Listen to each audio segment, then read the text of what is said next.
Ça a l'air de bien aller. Ok, donc voilà, donc on est dans le Rambam, donc encore dans la loi des Bnei Noach, dans le chapitre 9 des lois des rois, et cette fois-ci on va aller dans la 12.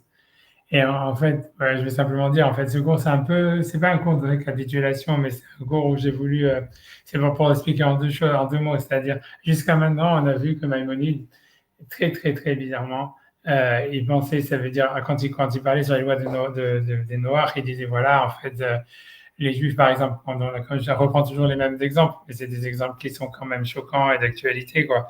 C'est-à-dire que quand il parle de l'euthanasie, de l'avortement, de la pédophilie, grosso modo, il dit, ouais, pour les Juifs, c'est pas interdit, mais pour les goïms, c'est interdit.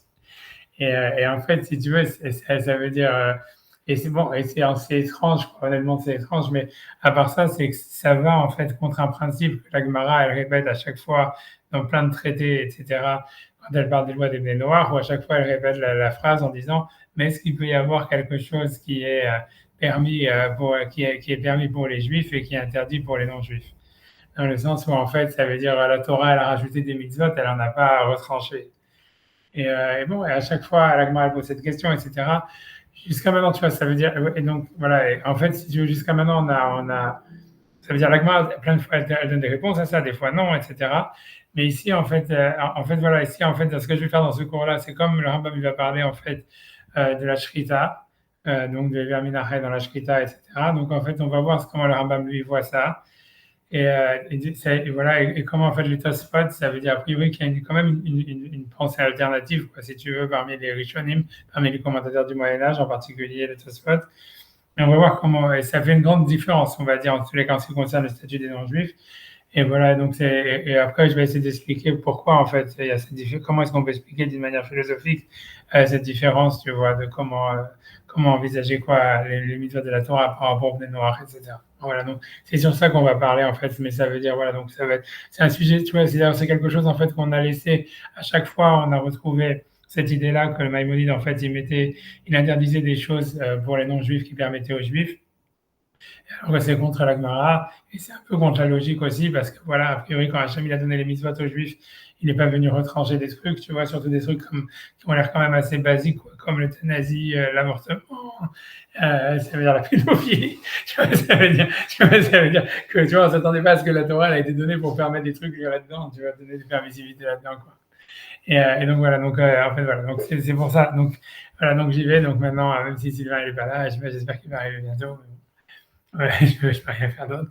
Donc en tout cas, donc j'y vais. Donc, Ashochet et Abema. Donc ici, le Rambam il continue à parler sur les lois interdit de consommer le membre, ça veut dire le membre d'un animal vivant, donc Ever Minachai. Donc il dit comme ça, il dit Ashochet et Abema. Si quelqu'un il fait la shkrita, donc une shkrita comme la Torah le commande, c'est-à-dire de couper la trachée artère et l'œsophage, Afilu Shahad Vashne Simanim, donc même s'il a, il a coupé les deux Simanim, donc voilà, la Khasharta et l'œsophage, Kolzman Shemefar Keset, tant qu'elle bouge, tant que l'animal il bouge, parce que l'animal il continue à bouger après on lui a tranché ça. Donc, Ever ou Bassa Aborshi Mimena, donc si jamais par exemple, donc, il y aurait un goy il voudrait prendre un bout de viande de cet animal-là, alors qu'il est encore toujours en train de bouger. Donc, Ever ou un membre de la viande à porcine mimena qui sortirait de si tu veux, de cet animal, souvent les vins noirs, ils sont interdits aux non-juifs, Mishum Ever Menachai. Ça devient Asur Mishum Ever Menachai, ça veut dire c'est toujours considéré comme s'il prenait une partie d'un animal vivant et qu'il le mangeait. Donc, bien que pour un juif c'est permis, voilà, donc je pense qu'il va dans la suite, dans la Hayim Gimel, on peut faire la Hayim Gimel, il continue à expliciter cette même loi. Il dit voilà, il dit Kol Shasur al Israël Mishum Ever Minachai Asur al Bnei Noach.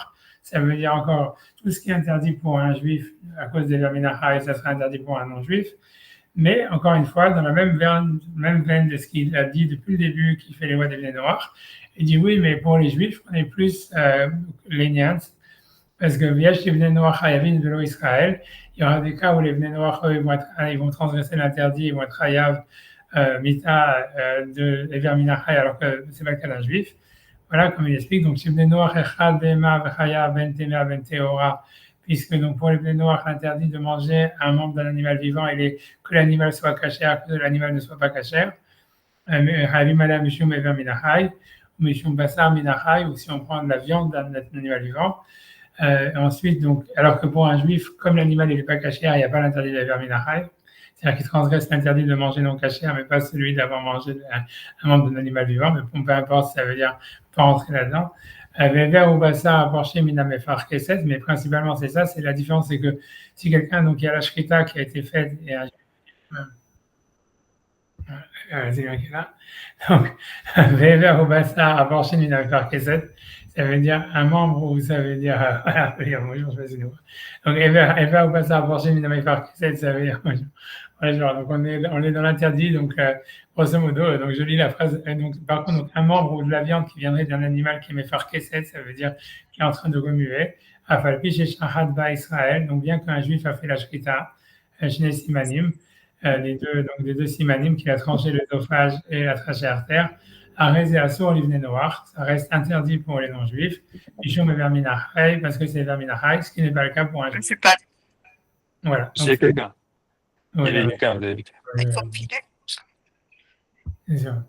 Voilà, donc ça veut dire, donc en fait, l'idée c'est, ok, donc voilà, donc ça veut dire en fait, donc on est dans, donc, voilà, le principal, c'est encore que les Maïmonides, après avoir cherché, trouvé des permissivités pour les Juifs dans l'interdit de tuer, dans l'interdit d'avoir des relations sexuelles, dans l'interdit maintenant aussi dans le Terminachai, il dit voilà, en fait, un Juif, il fait la shrita, l'animal, il est caché, on peut manger l'animal, même s'il est encore en train de remuer, il est encore vivant, mais pour un goy, ça sera interdit. C'est ce qu'il dit principalement, à part le fait aussi qu'il y aurait un interdit, bon ça c'est un truc, c'est une technicalité, que sur un animal non cachère, un juif il ne transgresserait pas l'interdit de verminachai s'il mange par exemple un morceau de cochon sans avoir tué le cochon. En fait, il ne transgresserait pas l'interdit de manger un membre d'un animal vivant, parce que pour un juif, comme l'animal est déjà pas cachère, il n'y a pas l'interdit de verminachai, mais c'est une technicalité que je ne vais pas rentrer là-dedans. Voilà, donc ça c'est maintenant. Donc ce Rambam il est très très étonnant. Pourquoi? Parce que la Gemara elle dit exactement le contraire encore une fois. Et ça c'est voilà, donc si on regarde la source de la Gemara, ça veut dire la Gemara elle dit vraiment le contraire de ça. Et donc ça c'est une grosse question que tous les commentateurs contemporains de Maïmonide et plus tard ils ont demandé sur lui. Et c'est intéressant de regarder la Gemara. Donc on va faire la Gemara si tout va bien. Voilà. Donc c'est une Gemara intéressante et amusante. Je sais pas, amusante en tous les cas, techniquement amusante peut-être. Ça veut dire, donc voilà, c'est parce qu'en fait, donc là, c'est dans la Gemara dans Choulin, page 32, et en fait, la Gemara, elle dit comme ça veut dire, la Gemara, elle pense sur un cas, que je vais le dire simplement à l'oral, elle commence sur un cas comme ça, elle dit, qu'est-ce qui se passe? Donc ça veut dire, donc la shrita, comme on a vu, c'est en fait, ça consiste à couper deux simanim, ça veut dire, et l'œsophage et la trachée artère de l'animal. Maintenant, l'idée, c'est comme ça. C'est si jamais, en fait, donc, normalement, dans le mouvement de la shrita, on coupe d'abord, ça veut dire l'œsophage. Je pense que c'est lequel qui est le pipe de la respiration, c'est l'œsophage. Ouais, je crois. Ouais, je pense. Ouais. Et en fait, l'idée, c'est que la Gemara, elle demande comme ça. Elle dit, qu'est-ce qui se passe si jamais, en fait, au moment où on a coupé l'œsophage, après avoir coupé l'œsophage, il y a un problème qui apparaît dans l'animal en ce qui concerne les poumons.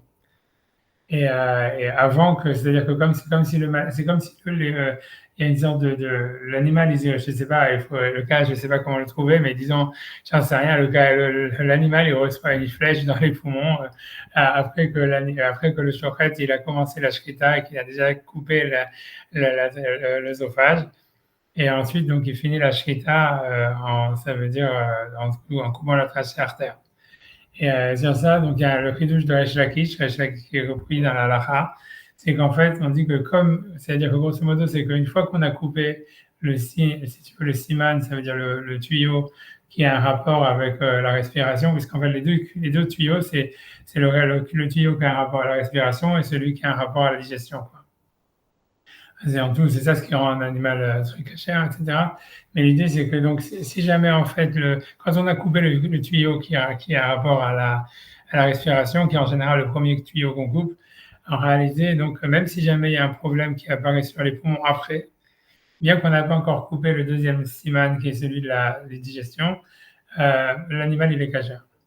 Parce qu'on considère en fait que si tu veux que quand on a fini, c'est comme si on considère chaque système comme ça veut dire comme comme une sorte je sais pas, de système à part entière, à part lui-même, quoi. C'est-à-dire que même si l'animal, en fait, et si jamais, en fait, donc ces problèmes dans le poumon seraient arrivés avant le début de la shrita, alors c'est sûr que l'animal n'aurait pas été caché par la shrita puisqu'il était téréphare. Ça veut dire il était non viable avant la shrita et c'est pas caché. Mais ici, comme le problème il est apparu après qu'on a coupé déjà le tuyau qui est en rapport à la respiration, alors c'est pas grave, même si jamais en fait après on n'a pas fini la shkita et que le système digestif, il a pas le deuxième tuyau du système digestif, il n'a pas été comment dire coupé, ça reste cachère. Selon ça c'est ce que la Gemara a dit. Pour dire, on va dire pour être plus simple, quoi, a priori, selon la majorité des avis, c'est aussi vrai dans le sens contraire. C'est-à-dire que si jamais le shochet, il a d'abord coupé le tuyau du système digestif, je crois que c'est la trachée artère, et que en fait, c'est l'inverse, non, c'est rien, ok, je vais pas, c'est pour ça que j'ai un petit peu embrouillé dans les noms à chaque fois, mais ça veut dire qu'en tous les cas, c'est qu'il a coupé le système, le tuyau du système digestif et qu'il y a un problème qui est apparu ensuite dans les intestins, et en fait, ça rend pas l'animal non cachère, voilà, même s'il n'a pas encore eu le temps de couper le deuxième tuyau de la respiration. Ça, c'est ce que la Gemara a dit, c'est ce que Shakish il a dit. Et sur ça, la Gemara commence à faire un truc, donc ok, a priori, je sais pas, whatever a dit, a priori, bon, ça se comprend, on va dire bien qu'Ashlakish, il n'a aucune source pour dire ça, personne ne discute sur lui, c'est repris dans la lacha. Maintenant, sur ça, la Gemara, elle dit une déduction très étrange par rapport à ça. Elle dit comme ça, elle dit Amar Yaakov, donc Amar Yaakov, il dit Shema Mina, Rabbi Shimon ben Lakish, je peux déduire de ce que Lakish il a dit, donc en ce qui concerne cette loi de la Shkita, qu'on considère les deux systèmes comme deux systèmes, on va dire, indépendants au niveau de la cache-route. Mezamnim d'Israël al-Bnei Me'aim, ça veut dire on peut inviter un juif à manger en lui offrant à manger donc des intestins, comme ils font les Marocains, ils font la rate et tout ça, etc. Mais on peut pas inviter un goy pour lui donner à manger des intestins. Et alors, qu'est-ce que ça veut dire? Pourquoi? Alors, c'est très étrange comme manière de réfléchir, mais l'idée, elle serait comme ça. Est-ce que dire que du fait qu'on considère qu'en fait, chaque système, il est séparé l'un de l'autre, et que c'est pour ça que s'il y a un problème qui arrive dans la shrita entre les deux, la shrita reste cachère, Agmara, elle comprend que ça veut dire en fait que en fait, dans la shrita, en fait, on n'est pas en train de tuer l'animal d'un coup. C'est comme si à chaque fois, en fait, on coupe des membres. Ça veut dire, en fait, d'abord, on a coupé le système digestif, par exemple, après, on coupe le système respiratoire. Mais donc, en fait, l'animal, il n'est pas mort. Donc, en fait, Agmara, elle pense qu'en fait, au moment où est-ce qu'on a tué l'animal en faisant ça, en faisant la shrita, en fait, on a créé une situation du Ever Minachai, d'un membre d'un animal vivant, d'un membre qui a été détaché de l'animal vivant. Et donc, en fait, quand un juif fait une shrita, le goy, c'est un peu ça la source de Maïmonide, il ne pourrait pas manger en fait, de cette shrita, parce qu'en fait, en tous les cas, pas des intestins, ça veut dire tout ce qui a lieu, tout ce qui est des membres internes, le goy, il ne pourrait pas manger. Les muscles, peut-être, parce que les muscles, en fait, si tu veux, là, c'est sûr que là, ils sont considérés comme étant dans l'animal, et donc ils meurent après, quoi. Une fois qu'ils sont morts, c'est bon, on va dire. Mais ça veut dire que tout ce qui aurait un lien avec la digestion, c'est-à-dire les intestins, ou bien la respiration, les poumons, s'il y en a qui peuvent manger des poumons, je ne sais pas s'il y a quelque chose à manger, mais en tous les cas, ça veut dire, j'en sais rien, peut-être j'en sais rien, le cœur, peut-être non, le cœur, je ne sais pas. En tous les cas, l'idée, c'est qu'en tous les cas, les intestins, ouais, le cœur, en tous les cas, voilà, en tous les cas, les membres internes, en tous les cas, le système digestif, surtout, c'est surtout les intestins que les gens y mangent, etc. En tous les cas, on ne peut pas inviter un goy à manger des intestins ou de membres internes d'un animal dont on a fait la shrita, puisque, encore une fois, puisqu'on voit que selon Resh Lakish, on considère chaque système comme séparé et que c'est ça la lacha, donc ça veut dire en fait que c'est comme si on coupait ces membres en fait du vivant de l'animal ça veut dire quand on fait la shrita, et donc ça veut dire en fait qu'on prend un membre d'un animal vivant, et pour un goy c'est interdit, pour un juif c'est permis parce que la Torah elle aurait permis, mais en fait pour un non-juif ça reste interdit, donc on peut pas inviter un goy à manger des intestins d'un animal dont on a fait la shrita. C'est ce que la Gemara dit. Ça semble corroborer l'avis de Maïmonide, bien que Maïmonide, il n'a pas parlé de ça. Maïmonide, il a parlé d'un animal dont on a fait la shrita qui continue à bouger. C'est pour ça qu'encore c'est une autre histoire, mais en tous les cas, bref, en tous les cas, ça corrobore l'avis de Maïmonide. Ce que la Gemara dit, Maïta Hamak, elle a raison. Israël des Bishkita Talia Milta, puisque Israël, la Torah, elle a dit que ce qui permettait la viande, c'est la shrita, Kevan Deika Shrita Maliata, comme il y a une Shrita, on va dire Maliata, ça veut dire parfaite, qui a été faite selon la halakha, Ishtere, donc on a permis maintenant tout l'animal, parce que c'est ça la tradition. Ovde Kohavim, mais les non-juifs, des Benchira Sagileu, et normalement, en fait, eux, tout ce qu'ils doivent faire, c'est mettre à mort. Nechira, ça veut dire abattre, et ils ont dit stabbing. Je sais pas, moi, je ne vais pas traduire Nechira, ça veut dire, bref, on ne va pas rentrer dans la traduction du mot Nechira, mais ça veut dire, en fait, c'est tuer l'animal, de quelque manière que ce soit, ça suffit. Le Midat Aliamita, donc ça dépend quand l'animal il est mort. Ane Kever Menachai Damu, donc ça veut dire le système digestif et le système de respiratoire, ça devient comme un membre d'un animal vivant, et donc ça devient interdit pour eux. Parce qu'on l'a pas abattu en le tuant par le cerveau ou sur un truc, tu vois, où en fait on aurait, ça veut dire on arrive, c'est-à-dire que pour un gars, il faudrait abattre l'animal d'une manière où tout le système, en fait, il est, ça veut dire il est arrêté d'un coup, quoi. Donc le cerveau, sûrement quelque chose comme ça, tu vois. Et, ou, tu vois, une décapitation totale, tu vois, un truc comme ça. Mais la shrita telle qu'on l'a fait, en fait, elle tue l'animal à petit feu, quoi, un petit peu comme les goïms, ils en disent que la shrita, c'est de cruauté. Si tu veux la gmara, qu'on reporte ça, quoi. Et donc, voilà, comme personne ne veut jamais dire la Gemara, ceux qui vont lire ne vont pas la comprendre, donc c'est pas grave. Donc, Amar Papa, donc Amar Papa, Abba Yativna Kameh de Rabba Bar Yaakov. Donc, Papa, il dit, j'étais devant Rabba Bar Yaakov, Uvae, Deimale. Et donc, je voulais qu'il me dise, donc j'ai posé la fameuse question, comme je dis que cette question, elle la retrouve dans tout le Talmud, et c'est cette question que Maïmonide, si tu veux, à chaque fois, il fait comme si elle n'existait pas, ou c'est toujours la fameuse question, c'est mi ika mi, est-ce qu'il peut y avoir quelque chose, les l'Israël charé, que pour un juif, ça devient permis, on le met comme Ravim Assour, alors que pour un goy, c'est interdit. L'idée, c'est que voilà, c'est que si jamais c'est vraiment, ça veut dire c'est un acte de verminachai, ça veut dire que c'est une sorte d'acte de cruauté, etc. Alors, est-ce que tu vois, voilà, comment ça se fait que ça serait permis maintenant pour un juif et pour un goy, ça serait interdit?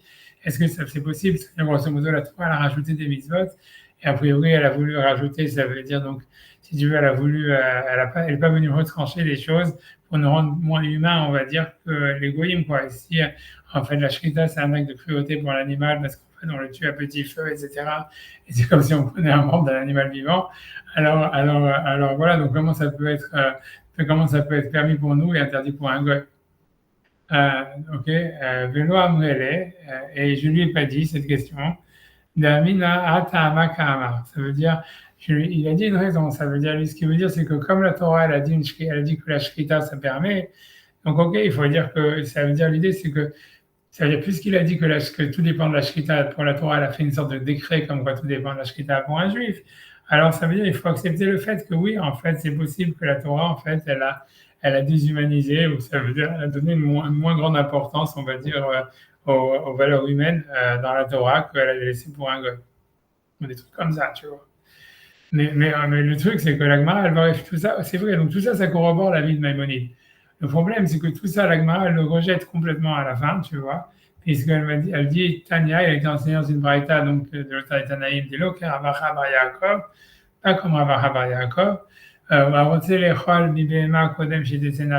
là-bas, la Gemara dit comme ça, dit si quelqu'un veut manger d'un animal alors qu'il est encore vivant.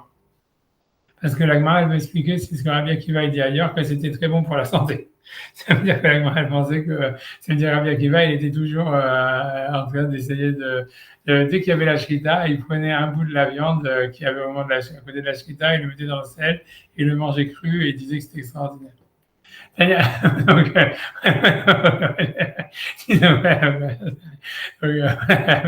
j'en sais rien. Tania, d'ailleurs, quand Rabbi Yaakov, ça veut dire qu'il a été enseigné dans une braïta. Je ne sais pas comment il faisait. Surtout qu'il doit avoir des bonnes dents parce que le truc, c'est que déjà, quand tu manges de la viande qui sort de la shrita, qui n'a pas attendu quelques jours, elle est, tu vois, je ne sais pas comment, caoutchouteuse à mort.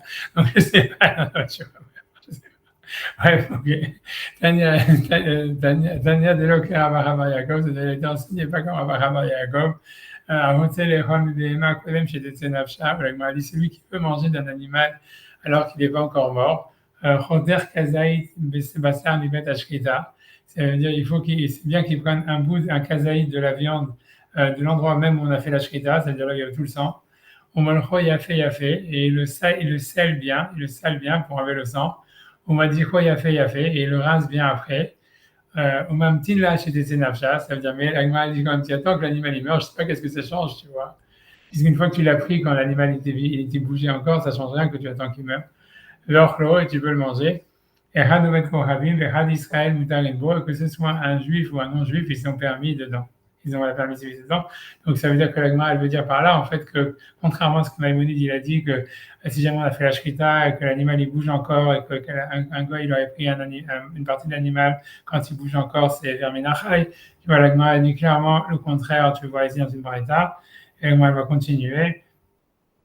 Nemesayale, les Ravidi Baravin, d'Amar Ravidi Baravin, c'est une preuve à Ravidi Baravin, parce que Ravidi Baravin il a dit, Amar Vitrak, Hashian, voilà, donc lui aussi dit que c'était très bien pour la santé. Arrosé chez Yavri, si quelqu'un veut devenir fort, il veut devenir en meilleure santé, Roder Kazaï, Bet Ashkita, il doit donc prendre un Kazaï de l'endroit même où on a fait la Shkita, chez la BMA de l'animal, Mol Choyafé Yafé, et le sale bien, et bien, et le Madi Choyafé Yafé, et ça veut dire il le rince bien après. Ou même si là c'était Nafsha, il attend que l'animal meure. Encore une fois, je ne sais pas pourquoi.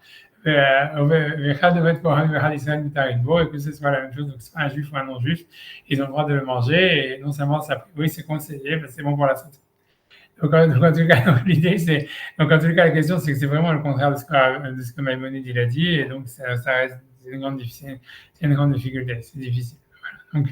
Voilà, donc, et encore une fois, et le problème a priori, c'est parce que si tu veux, la Gemara, elle semble rester avec cette histoire-là qu'une fois que c'est permis pour un juif, ça devrait être permis pour un non-juif. Et c'est peu probable de dire que la Torah, en fait, si tu veux, elle a enlevé des mitzvot que les goïms, ils avaient, quoi. Le Maïmonide, encore une fois, de tout le chemin, c'est pour ça que je veux dire, on a vu, comme je dis, tous les exemples que je vous ai donnés, lui, il pense le contraire très nettement dans tout le chapitre, tu vois. Et donc, la question est de savoir d'où ça sort, etc. Donc maintenant, 2 secondes, je ne sais même pas moi-même ce que j'ai fait après. Ouais. Ça veut dire que, donc en fait, la réponse qui est donnée, on va le faire après dans les mots, mais c'est-à-dire, enfin, pour expliquer ça, ça veut dire, il y a pas, ça veut dire, cette question, cette question est très dure, mais grosso modo, c'est la manière de répondre à cette question, c'est toujours la même chose. C'est de dire, tu vois, c'est de dire, en fait, il y a des passages de l'Agmara qui discutent sur ça. Et en fait, c'est comme si Maïmonide, il a fait un choix entre, il a trouvé un passage qui contredisait celui-là, et il a choisi, en fait, de prendre l'autre passage de l'Agmara par rapport à celui-là. Donc, en fait, le passage de l'Agmara qui pourrait être une contradiction à celui-là, c'est un passage dans l'Agmara qu'on a déjà fait des milliards de fois. Donc, on va refaire, c'est l'Agmara très rapidement, c'est l'Agmara dans Sanhedrin, quand elle parle sur la Yefat Torah. Donc je vais revenir sur la Gemara. Comme ça, en plus, c'est la page. Moi, c'est plus la page de la semaine, mais bon, c'est pas grave. Mais donc en tous les cas, donc la Gemara dans Sanhedrin, elle disait ça. Donc,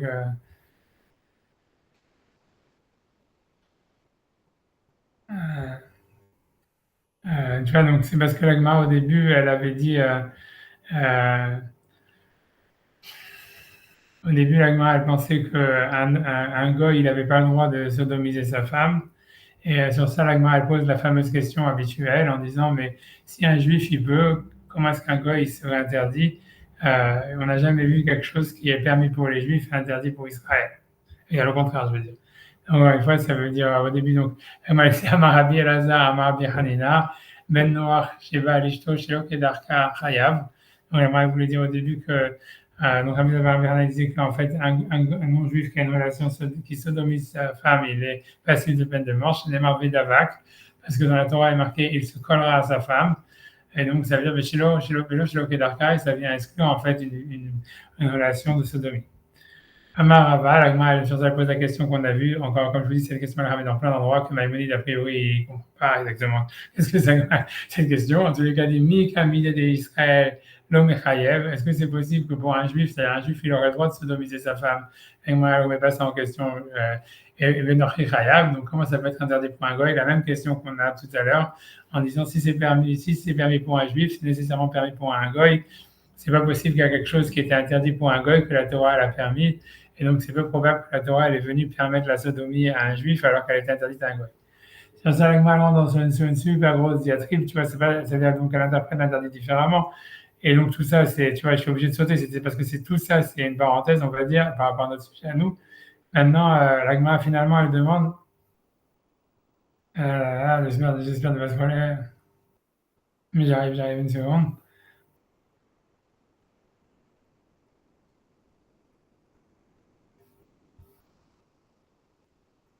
Ben, j'espère que je ne vais pas sauter une seconde.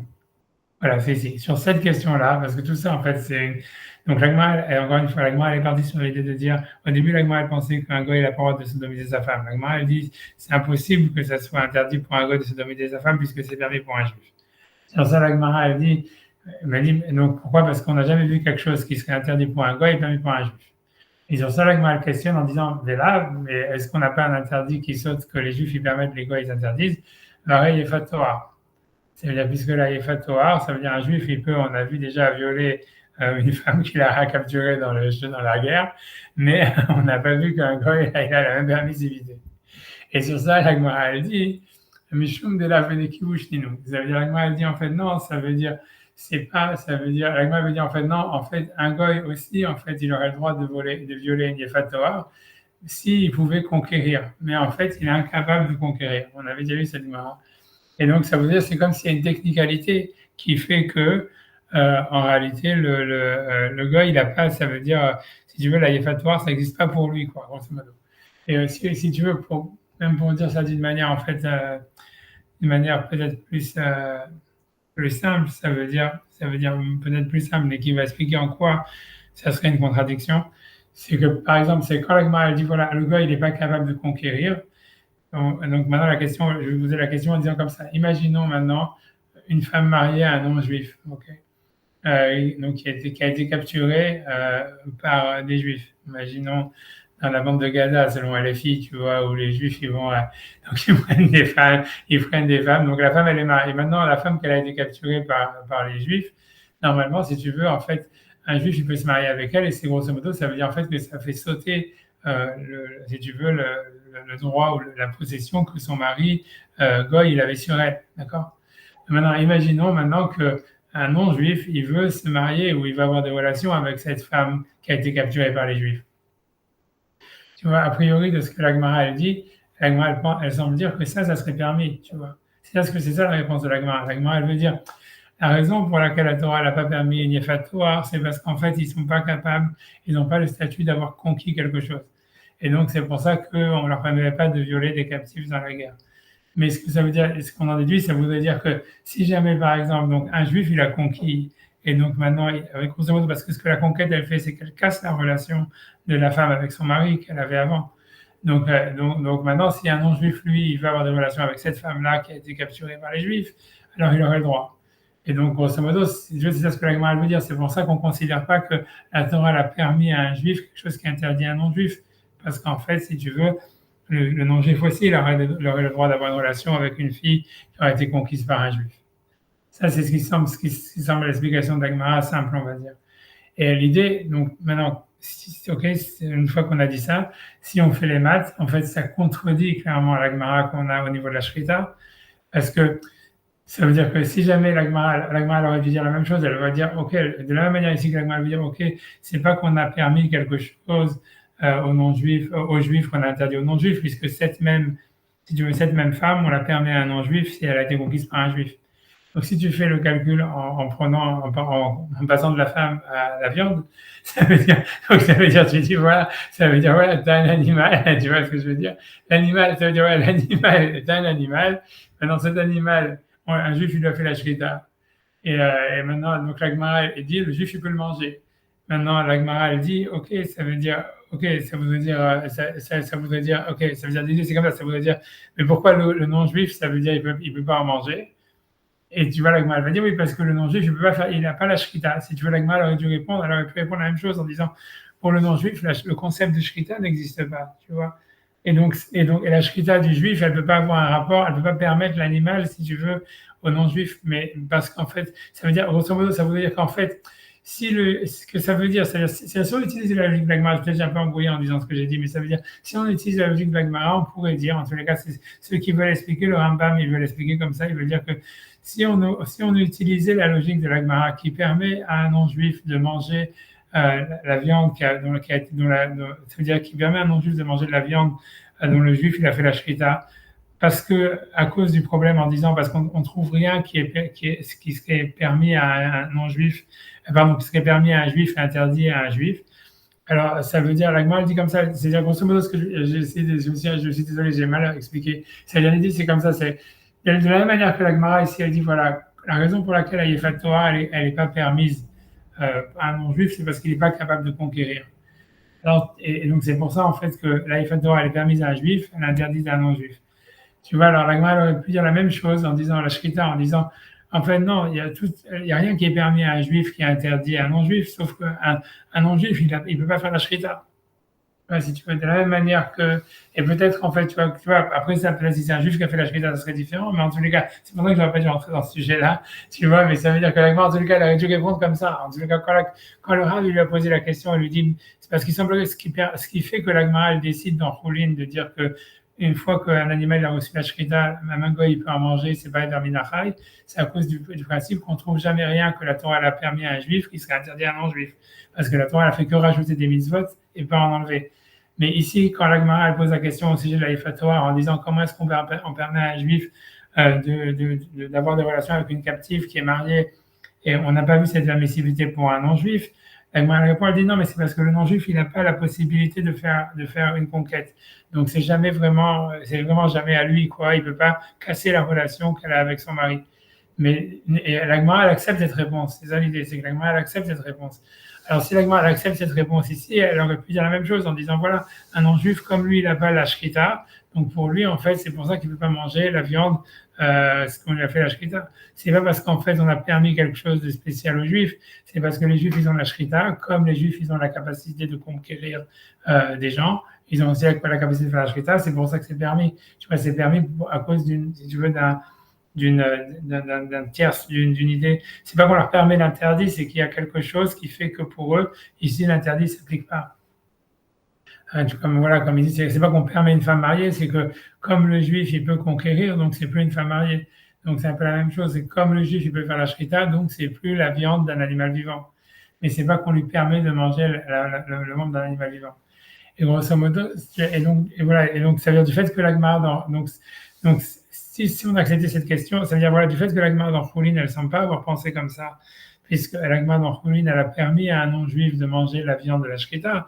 Donc ça veut dire que le Rambam, il a compris que dans cette Gemara-là, qui justifiait le fait que la Yefat Torah soit permise à un juif et pas à un non-juif, parce qu'il y a une raison, on va dire, XY qui fait que c'est permis, que cette Gemara-là, qui réfléchit de cette manière, si tu veux, elle contredit la Gemara dans Choulin, qui accepte pas cette manière de dire ah puisqu'on a la shrita c'est permis, et donc ça veut dire et c'est en vertu de cette Gemara dans Sanhedrin qui explique que pour un non-juif la Yefat Torah elle reste interdite malgré le fait qu'elle soit permise à un juif parce que c'est pour une technicalité quoi. Alors ça veut dire en vertu de cette Gemara là ça voudrait dire que si un juif il fait la shrita, l'animal il serait caché pour un juif, mais toujours pas caché pour un non-juif, parce que la raison pour laquelle il est caché pour un juif, c'est parce qu'un juif il a la technicalité de la shrita, alors que le gars il n'a pas la technicalité de la shrita. Et donc c'est en vertu de ça qu'il décide, ça veut dire comme il trouve une contradiction entre les deux passages, donc en fait il peut décider lequel lui il donne sa préférence, et donc c'est pour ça que Maïmonide il a préféré donner sa préférence au passage de la Gemara dans Sanhedrin, qui semble accepter le fait que des choses peuvent être permise à un juif et interdite à un non-juif si il y a une sorte de raison, tu vois, XY, tu vois, circonstancielle qui expliquerait la différence, contrairement à la Gemara dans Choulin qui pense qu'en fait que c'est quelque chose de complètement catégorique, comme quoi il peut jamais rien avoir en fait qui est permis à un non-juif et permis à un juif et interdit à un non-juif. Mais c'est très très difficile. C'est-à-dire voilà, si tu veux, et pour expliquer ça encore plus, tu vois, c'est-à-dire que voilà, que ça veut dire grosso modo, ça veut dire, ce que pour expliquer ça, on va dire, pour expliquer encore plus, et ça aussi je vous l'avais déjà dit, mais je le répète encore une fois, c'est que, en fait, une fois, c'est qu'on a vu déjà que Agmar dans Gittin, elle disait que, en fait, un goy, il peut conquérir, tu vois, puisque l'Agmar, elle avait ramené l'histoire de la terre de Moab qui avait été conquise par, tu vois, ça veut dire ça veut dire que le terrain de la Jordanie que normalement et qui appartenait à Moab et que les Juifs, ils n'avaient pas besoin et pas le droit de conquérir. Ils ont pu le conquérir parce que Sichon, il avait conquis et la Torah, elle a permis donc aux Juifs de prendre ces terrains-là. Donc on voit que la conquête de Sichon de force sur un non-juif, elle est valable. Et l'Agma dit même sur un juif, puisqu'elle m'a dit Ashkeran Goy Goy, Goy Israël Minalan. Et l'Agma avait apporté une preuve de la première guerre d'Israël où il y avait eu des otages. Adjectif Vayesh Bimenuchevi, où on voit que les Goïms, ils avaient pris donc des otages d'Israël et ces otages, ils étaient considérés comme étant appartenant aux non-juifs. Et donc, en fait, on voit, donc, la Gemara dans Gittin, elle dit clairement qu'un non-juif, il peut aussi conquérir. Donc, tout ça, ça veut dire, ça peut aider, tu vois, l'idée de Maïmonide, de dire que Maïmonide, il pense que la raison même que la Gemara, elle donne en disant, ah, un juif, il peut pas, un juif, il peut conquérir, un non-juif, il peut pas conquérir. En fait, c'est même une fausse raison. Et qu'en fait, l'idée, elle serait en fait que d'une manière générale, on trouve des choses qui sont permises à un juif et interdites à un non-juif, comme la Yefat Torah. Et une fois qu'on trouve la Yefat Torah, alors on peut aussi dire la shrita, on peut dire aussi la pédophilie, on peut dire aussi l'euthanasie, on peut dire aussi l'avortement. Tu vois, c'est ça, tu vois l'idée. Tu vois, ça serait ça, comme ça que Maïmonide, il a choisi de lire. Mais c'est encore une fois, c'est très tendancieux, tu vois, parce que si c'était une discussion réelle dans le Talmud, tu vois, normalement, tu commences, ça veut dire c'est très difficile de dire qu'il y a des passages dans différents traités qui se contredisent et qui ne s'adressent pas la parole l'un à l'autre, tu vois. En général, quand s'il y avait une discussion sur un sujet aussi large en ce qui concerne les non-juifs, alors qu'on voit bien que la Gemara, elle traite des interdits des non-juifs quand même dans pas mal d'endroits, et la Gemara, elle aurait dû dire, voilà, il y a un avis qui pense que c'est catégorique, qu'on ne trouve pas une chose qui peut être permise à un juif et interdite à un non-juif. Et ça serait un truc, comme on voit dans la Shrita, par exemple, où dans la Gemara d'Orchoulin, elle semble avoir choisi ça comme un truc catégorique. Elle n'accepte pas l'argument de dire, non, mais une fois qu'on nous a donné la Shrita, c'est spécial. Alors qu'on voit que dans la Yefat Torah, la Gemara, elle semble accepter l'idée qu'un gars, il ne peut pas conquérir, alors qu'en fait, même cette raison, elle semble être un prétexte puisqu'il veut conquérir. Donc, ça veut dire grosso modo que d'une manière générale, on trouve des choses interdites à un non-juif, permise à un juif. Mais si c'était une véritable discussion, comme Maïmonide, il semble penser, puisque c'est la seule manière qu'il a de se justifier, si tu veux, de trancher la halakha contre la Gemara d'Orchoulin, alors que là-bas personne ne discute, c'est-à-dire qu'en fait c'est un autre passage dans la Gemara qui discute ailleurs, etc. C'est, la Gemara, en tous les cas, c'est très dorak, c'est-à-dire c'est très difficile d'expliquer ça, parce que les deux passages, normalement s'il y a une discussion comme ça, les deux passages du Talmud, ils auraient dû être mis en regard, si tu veux, le Talmud lui-même, il aurait dû mettre les avis en regard et les faire discuter, quoi. Si tu veux, c'est très, très dorak de dire que dans un traité, on pense comme ça, et dans un autre traité, on pense le contraire, et que, tu vois, il n'y a pas de, tu vois, il n'y a pas de discussion, quoi. Mais tu vois, c'est une vision, c'est la même, on fait ça quand on est vraiment au bout du boulot, quoi, voilà. Mais donc, si tu veux, c'est ce que les commentateurs de Maïmonide, ils font parce qu'ils n'ont pas d'autre choix, si tu veux. Et si on peut le faire dans les mots, tu vois, ça veut dire dans le Lechem Mishneh, tu vois, donc le Lechem Mishneh, lui, il dit ça veut dire, j'ai essayé de, voilà, une seconde. Ça veut dire, donc le Kamishné, donc, donc ça c'est le Kamishné dans notre halakha chez nous. Je vais essayer de le faire dans les mots, c'est pas très long. Je vais essayer de le faire. Il dit, donc on passe ça pour Eshmina faire Kesed. Donc ici, ce passage de Maïmonide qu'on est en train d'étudier. Donc il dit que la viande qui sortirait d'un animal dont on a fait la shrita, il serait pas cachère pour un juif, pour un non-juif, je veux dire, pardon, parce que c'est un animal vivant. Les Mashik Shah Rajba al Rabbeinu, donc ce que le Rajba, donc Bishmo Ben Aderet, voilà, qui était à Barcelone, donc c'est notaire du XIIIe siècle, mais tout le monde a demandé des questions. Ce passage de Maïmonide, il est très difficile puisqu'il contredit la Gemara, sinon c'est lui dit des Braïta, Be'aor, Ba'arotev, ça veut dire qu'il y a une Braïta dans le chapitre Aor Ba'arotev, donc la Braïta qu'on vient d'étudier, Kamra Be'edia, elle dit explicitement des Behemat Teora, qu'un animal cachère chez Shahata Israël, que si jamais c'est un juif qui lui a fait la Shrita, Afil ou Kodem chez Tetsenafsha, même avant que l'animal soit mort, Akum Mutarba, le non-juif, il peut manger un bout de viande de cet animal. Donc c'est clair que la Gemara dit complètement l'opposé de Maïmonide. Alors sur ça, il va dire Yesh Lomar, donc ça c'est le Lechem Mishneh, c'est un auteur du XVe siècle, je crois. Yesh Lomar, Dedat Rabbeinu, pour expliquer la vie de Maïmonide. Deu Decha, que lui, il a repoussé ce passage de la Gemara, Ma'alacha de la Halacha, Mishum de Ta'ama d'Aïbraïta, parce que la raison pour laquelle, en fait, toute cette braïta, elle dit ça, avec Mishum de l'Ika Midé de l'Israël Charé, c'est parce qu'on ne peut rien trouver qui soit permis à un juif, ou la Komasso, et que pour un non-juif, ça soit interdit. Et que ça serait quelque chose de catégorique, et du fait que la Torah a permis la Shrita pour un juif, donc ça serait automatiquement permis pour un non-juif, parce que la Torah a rajouté des mitzvot. Au Perek Arba Mitot, alors que dans le Perek Arba Mitot, Amrou Igabé Yefat Torah, quand on ramène l'histoire de la Yefat Torah, Shane Akum, où la Gemara répond là-bas, c'est différent à un non-juif, de là, Benekivush Ninu. Ils ne sont pas capables de conquérir. Il dit le Mishneh, c'est l'auteur, il dit Or, la Gemara aurait pu dire la même chose dans Choulin, Matsian le Memar, en ce qui concerne, on aurait pu dire Shane Akum, en ce qui concerne la Shrita, des Lav Bene Shrita Ninu, qui ne sont pas capables de faire la Shrita. Donc, c'est pour ça que la Falagav de l'Israël Charé, c'est pour ça que bien que pour un juif, c'est permis une fois qu'on a fait la Shrita, et Akum Asor, pour un goy, ça reste interdit. Il dit le Mishneh, va Tosfot Ikshuz et le Perek HaShochet. Et il dit, les Tosfot, ils ont posé cette question-là dans le Perek là-bas, mais tire sous les couches Yazou, et les Tosfot, ils ont répondu là-bas. Ce qui, à mon avis, n'est pas vrai. Ça veut dire, il n'y a pas chez nous, en tous les cas, les Tosfot ne répond pas à la question là-bas. Mais peu importe, on va voir après. Aval Rabbeinu Sober, mais Rabbeinu pense, Dem Sugyot Chalukot, que c'est en fait une discussion parmi les passages du Talmud. Ça veut dire qu'il y a des traités, on voit qu'on considérait en effet que c'était impossible que quelque chose soit permis à un juif et interdit à un non-juif. Et d'autres passages, et un autre traité du Talmud pense le contraire, comme dans la Efat Torah, qu'on peut trouver des choses permises à un juif et interdites à un non-juif. Et donc, cette sougia de Sanhedrin, comme elle pense comme Rabba Bar Yaakov, donc, c'est-à-dire celui qui, dans la Gemara dans Choulin, avait été refuté et qui pensait que même la viande dont on avait fait la shrita, elle était interdite à un non-juif. C'était comme ça que la sougia avait commencé. Donc, lui, il pense que la braïta qui ramène dans Choulin, elle ne suit pas la lacha. C'est ce qui nous permet la liste, ça veut dire de dire comme argument, ça veut dire pour plaider en faveur de Maïmonide. Bien que c'est une explication, comme je vous ai dit, difficile, parce que c'est difficile d'inventer une discussion dans le Talmud qui est pas explicite dans le texte. Voilà, donc ça c'est l'avis de Maïmonide, et comme je vous ai dit depuis le début, dans tout le chapitre, en tous les cas, c'est ce que lui il pense, bien que c'est très étonnant. Maintenant, ça veut dire, maintenant l'idée c'est, tu vois, c'est parce que c'est quoi la deuxième, ça veut dire, ça serait quoi l'opposé? Ça veut dire, parce que donc voilà, donc en fait la vision opposée a priori c'est Rashi et Tosfot qu'ils ne pensent pas comme ça.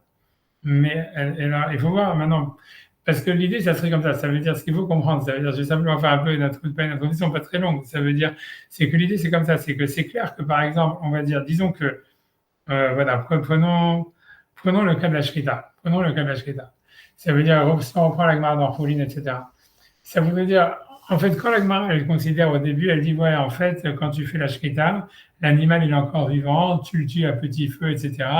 Et en fait, c'est comme nous, on a simplement, quand on fait la Shrita, on fait que détruire deux systèmes, qui est le système respiratoire et le système digestif.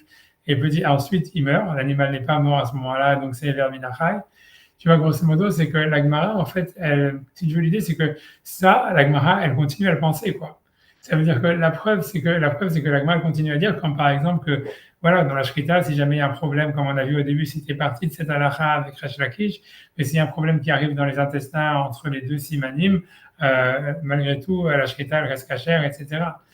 Mais ce que ça voudrait dire, donc comment ça pourrait être cachère pour un non-juif? Tu vois, ça serait quoi la logique? Ça serait la logique, ça veut dire que oui, ça veut dire que quand la Torah, elle a permis la Shrita, en fait, la Shrita, elle a une valeur, ça veut dire, elle a une valeur même pour les non-juifs. Tu vois, un truc comme ça. La même chose, si on va dire, par exemple, par rapport à la pédophilie, ça voudrait dire que, tu vois, c'est parce qu'on a vu que Maïmonide, dans l'histoire de la pédophilie, c'est un cas spécifique, où ça veut dire de la pédophilie homosexuelle sur un enfant de moins de 8 ans. Ça veut dire que, ou tu vois, selon la Torah juive, tu vois, ça serait permis, quoi, grosso modo. Et que le Rambam lui a dit, non, mais pour un goy, c'est interdit. Ça veut dire que, si on suit, tu vois, l'avis de Tosfot qui va dire non, il peut rien avoir qui est permis pour un juif, qui est interdit pour un non-juif, ça voudrait dire en fait, ce que ça veut dire qu'au début, quand Hachem il a parlé à Noach ou quand il a parlé à Adam Arishon, c'est sûr que la pédophilie, elle était interdite. Mais quand il y a eu le don de la Torah et que la Torah, elle a dit non, mais une relation sexuelle ou quelque chose, il y a une sorte de maturité sexuelle qu'il faut avoir même pour la victime de l'acte, on va dire. Eh bien, cette permissivité, si tu veux, cette chose, quoi, cette loi, en fait, elle s'applique pas simplement aux juifs, elle s'applique même aux non-juifs. Tu vois, c'est-à-dire, grosso modo, ce que ça veut dire, ce qu'il faut comprendre dans cette histoire-là, c'est que si on va commencer à dire c'est-à-dire quand on va commencer à dire que les permissivités qui sont marquées dans la Torah, en fait, pour les juifs qui ont été donnés au Mont Sinaï, En fait, l'idée, c'est selon Tosfot et selon ce que la Gemara elle va dire, etc., et on va voir un peu dans les textes de Rashi, etc., c'est pas en fait que ça veut dire, et donc ça voudrait dire que, parce que l'idée, ça serait la première manière, ça serait de dire, non, en fait, c'est une manière, ça veut dire, c'est la lecture première qu'on a, en fait, a priori, quand on lit Tosfot, etc., c'est de dire, non, non, mais en fait, même pour un non-juif, même pour un juif, c'est interdit. Même pour un juif, si tu veux, ça serait interdit la pédophilie. Même pour un juif, ça serait interdit l'euthanasie. Même pour un juif, ça serait interdit, si tu veux, l'avortement. Parce que on est avant tout des êtres humains et c'était interdit au Ben Noach, etc. Mais l'idée, c'est qu'en fait, c'est pas ça, c'est pas dans ce sens que ça se joue. Ça veut dire, comment dire, la pensée qui peut s'opposer à celle de Rambam, mais qui en fait, c'est la pensée de la Gemara. C'est de dire que non, en fait, c'est sûr que pour les Bnei Noach, c'était interdit. Ça veut dire que pour les Bnei Noach, ça a été interdit dans tous ces cas-là, l'euthanasie, ça veut dire l'avortement, la pédophilie, tout ça. Mais quand ça a été permis pour les Bnei Israël au moment du Har Sinaï, ça a été permis aussi pour les non-juifs. Tu vois, comme si les non-juifs, tu vois, ils avaient reçu quelque chose au Har Sinaï, ils avaient reçu des permissivités. Tu vois, c'est difficile, déjà, c'est difficile à comprendre pourquoi, etc. Mais ça voudrait dire, c'est dans ce sens-là que ça va, tu vois. Et donc, tu vois, je vais d'abord, tu vois, ça veut dire, tu vois, comme par exemple ici, ça veut dire que la shrita, ça reste un acte cruel, quoi. Techniquement, c'est du verminachai, etc. Et si tu veux, par exemple, les enfants, par exemple, Abraham, Isaac et Jacob, j'en sais rien, ça veut dire, jusqu'au don de la Torah, c'était interdit, même pour un juif, de manger de la viande qui avait la shrita, parce qu'en fait, c'est verminachai, c'est un acte de cruauté, où on tue l'animal, ça veut dire, on détruit des membres avant de tuer l'animal pour de bon. Mais une fois que la Torah elle a été donnée, en fait, non seulement ça devient permis pour un juif de manger ça, mais cette permissivité, elle s'applique d'une manière universelle. Tu vois, mais la question, elle va te dire en fait pourquoi ça serait comme ça, et voilà. Donc, mais aussi comment ça marche. Donc, mais avant, je montrais des preuves à ça, tu vois. Donc, voilà, donc j'avance. C'est bon. Donc, je sais pas ce que moi j'ai fait après. Ouais. Donc d'abord, j'ai ramené ici le Tosfot dans Sanhedrin où on voit ça. Ça veut dire, ce que je vous dis, c'est un chidouche. Ça veut dire que, voilà, je pense que à part moi, personne n'a dit ça, hein. Mais bon, c'est pas grave. Tu vois, mais ça veut dire, voilà, mais en tout cas, mais ça veut dire pour moi, ça me paraît, parce que si vous voulez, voilà, on va voir. Après, vous êtes juge, hein. Ça veut dire, en tout cas, ici, la Gemara, ici, on est sur l'avortement. Sur l'agma sur l'avortement, où donc l'agma elle dit Mishum Rabbi Ishmael Amrou, ça veut dire l'agma dit au nom de Rabbi Ishmael, ils ont dit Afala Ubarim, ça veut dire qu'un non-juif, il est passible de peine de mort même s'il tue comment dire, un embryon. Magdama de Rabbi Ishmael, quelle est la raison de Rabbi Ishmael? Dit parce que le verset dit, donc quand Hachem il a dit à Adam de ne pas tuer, ou je ne sais plus si c'est un noir, je ne sais plus maintenant, Shofer Dam Adam Bedamo Isha, c'est dans le noir. C'est quand Hachem dit à Noach, donc celui qui va verser le sang d'un homme, son sang sera versé. Il y a marqué donc le sang d'un homme qui est dans un homme. Tu vois, Shofer Dam Adam Ba Adam, celui qui verse le sang d'un homme dans un homme, Damo et Shafer, son sang sera versé. Et Zéou Adam Sheuba Adam, quel est l'homme qui est dans l'homme? Avec Omer, on nous dit Zéoubar, c'est chez Biméimo, c'est le fœtus qui est dans le ventre de sa mère. Donc ça veut dire, c'est l'agma, il dit ça comme ça. Maintenant, sur ça l'agma, bref, donc l'agma, elle pose pas la question, puisque ici, l'agma, elle pose pas la question justement de pourquoi on n'a jamais trouvé quelque chose qui est permis à un juif et qui est interdit à un non-juif. Alors, on sait qu'il n'y a pas de passivité de peine de mort pour un juif qui tue un embryon. On apprend un passage explicite de la Torah, comme on a vu déjà avec le cas où un homme, il tue, ça veut dire il frappe une femme enceinte et les enfants, ils sortent. Et que si la femme, elle est vivante, donc la personne qui a tué, qui a frappé, qui a entraîné la mort des embryons, il doit simplement donner de l'argent et il n'est pas passible de peine de mort. Donc, ça veut dire que c'est pas considéré comme un homicide. Donc, ok.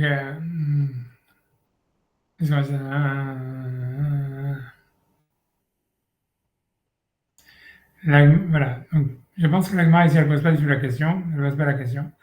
Alors, Tosfot, il pose la question d'une manière bizarre. Au début, Tosfot, il pose des questions en disant, ouais, pour toi, on voit qu'un juif, par exemple, si un non-juif, il fait Shabbat, il est passible de peine de mort. Ok, alors qu'un juif qui fait Shabbat, c'est le contraire. Ok, ça dit sur les mitzvot, on parle pas, etc. Blablabla. Maintenant, il dit, là, je vais Shabbat. Vala ou Barim. Donc, je prends à partir, je vous avez le Tosfot, il est là. Je prends à partir de la quatrième ligne de la Tosfot. C'est la ligne qui commence Vala ou Barim. Et sur les embryons, Neovet Kochavim Chayav, qu'un non-juif, donc il est passible de peine de mort, et Israël Patour, et à Israël, il est exempté. Donc, sur ça, il dit, Afalgav des Patour, ça veut dire bien qu'un juif, il est exempté, mais Kolmakom lo charé, c'est pas permis. Alors, tu vois, qu'est-ce que ça veut dire? Tu vois, c'est pour ça la première. Qu'est-ce que ça veut dire? Tu vois, c'est à quoi c'est pas permis? Tu vois, ça veut dire, il n'est pas passible de peine de mort. Alors, c'est interdit d'ordre rabbinique. Alors, ok, mais depuis quand tu vois, en quoi tu réponds à ta question? Si c'est interdit d'ordre rabbinique, c'est quand même pas, tu vois, interdit par la Torah. C'est pour ça que tu vois, mais si tu veux, alors, Tosfot, il va élaborer sur cette question. C'est pour ça que moi, j'ai jamais compris ce Tosfot. Je pense que personne n'a compris ce Tosfot parce que personne n'a voulu voir, en fait, tu vois, qu'est-ce que Tosfot, il voulait dire. Et donc, dans la suite, Tosfot, il pose une autre question. Il dit comme ça, ou mis ou caché, cependant, c'est difficile. La mouina de Perek Ben Soa ou Moré, puisqu'on dit dans le cadre, donc, encore dans un autre chapitre dans Sanhedrin, il y a un Tsar Rishon, donc, puisque là-bas, l'Agma, elle parle donc du droit qu'on a de tuer un embryon si jamais il y a un accouchement difficile. Et donc, dans la halakha, pour un juif, c'est simple, c'est si jamais, en fait, l'embryon, il n'a pas sorti sa tête, donc on tue l'embryon pour sauver la mère, tu vois, mais une fois que l'embryon, il a sorti sa tête, alors on ne peut plus rien faire, parce qu'on ne peut pas choisir l'un par rapport à l'autre. Et même si les deux, ils meurent, on fait rien. Donc, c'est la Mishnah qui dit ça. Donc, il y a ça autre chose, ça veut dire si jamais le bébé, il a sorti sa tête, en dogimbo. On ne touche plus, d'endochin nefesh et plein nefesh.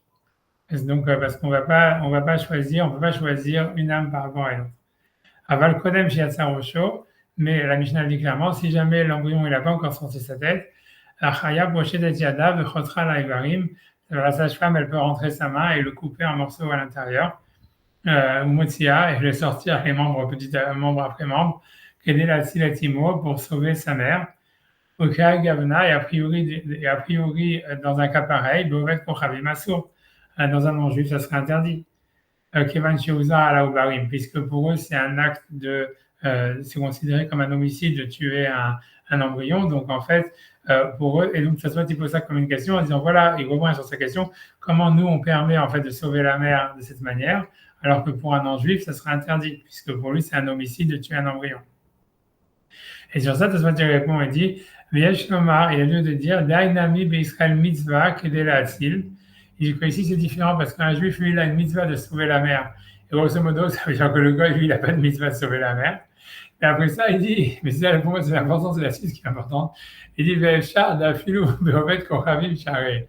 Ça veut dire qu'il dit que c'est possible que même pour un non-juif, c'est permis. Et moi, pour mon avis, c'est ça tout ce que Tosfot veut dire. Il veut dire, en fait, c'est comme je vous ai dit au début, ça veut dire, une fois que la Torah, elle a considéré, ça veut dire l'idée, ça serait comme ça, c'est que même si la Gemara, elle dit que Noach ou Adam Arishon, eux, ils avaient un interdit de, si tu veux, de faire de l'avortement, et ça a été comme ça jusqu'au don de la Torah. Une fois que la Torah, elle a permis aux Juifs ça veut dire pas permis aux Juifs, mais elle a considéré que le fait de tuer un embryon, c'était pas un homicide, ça devient la même chose pour un non-juif.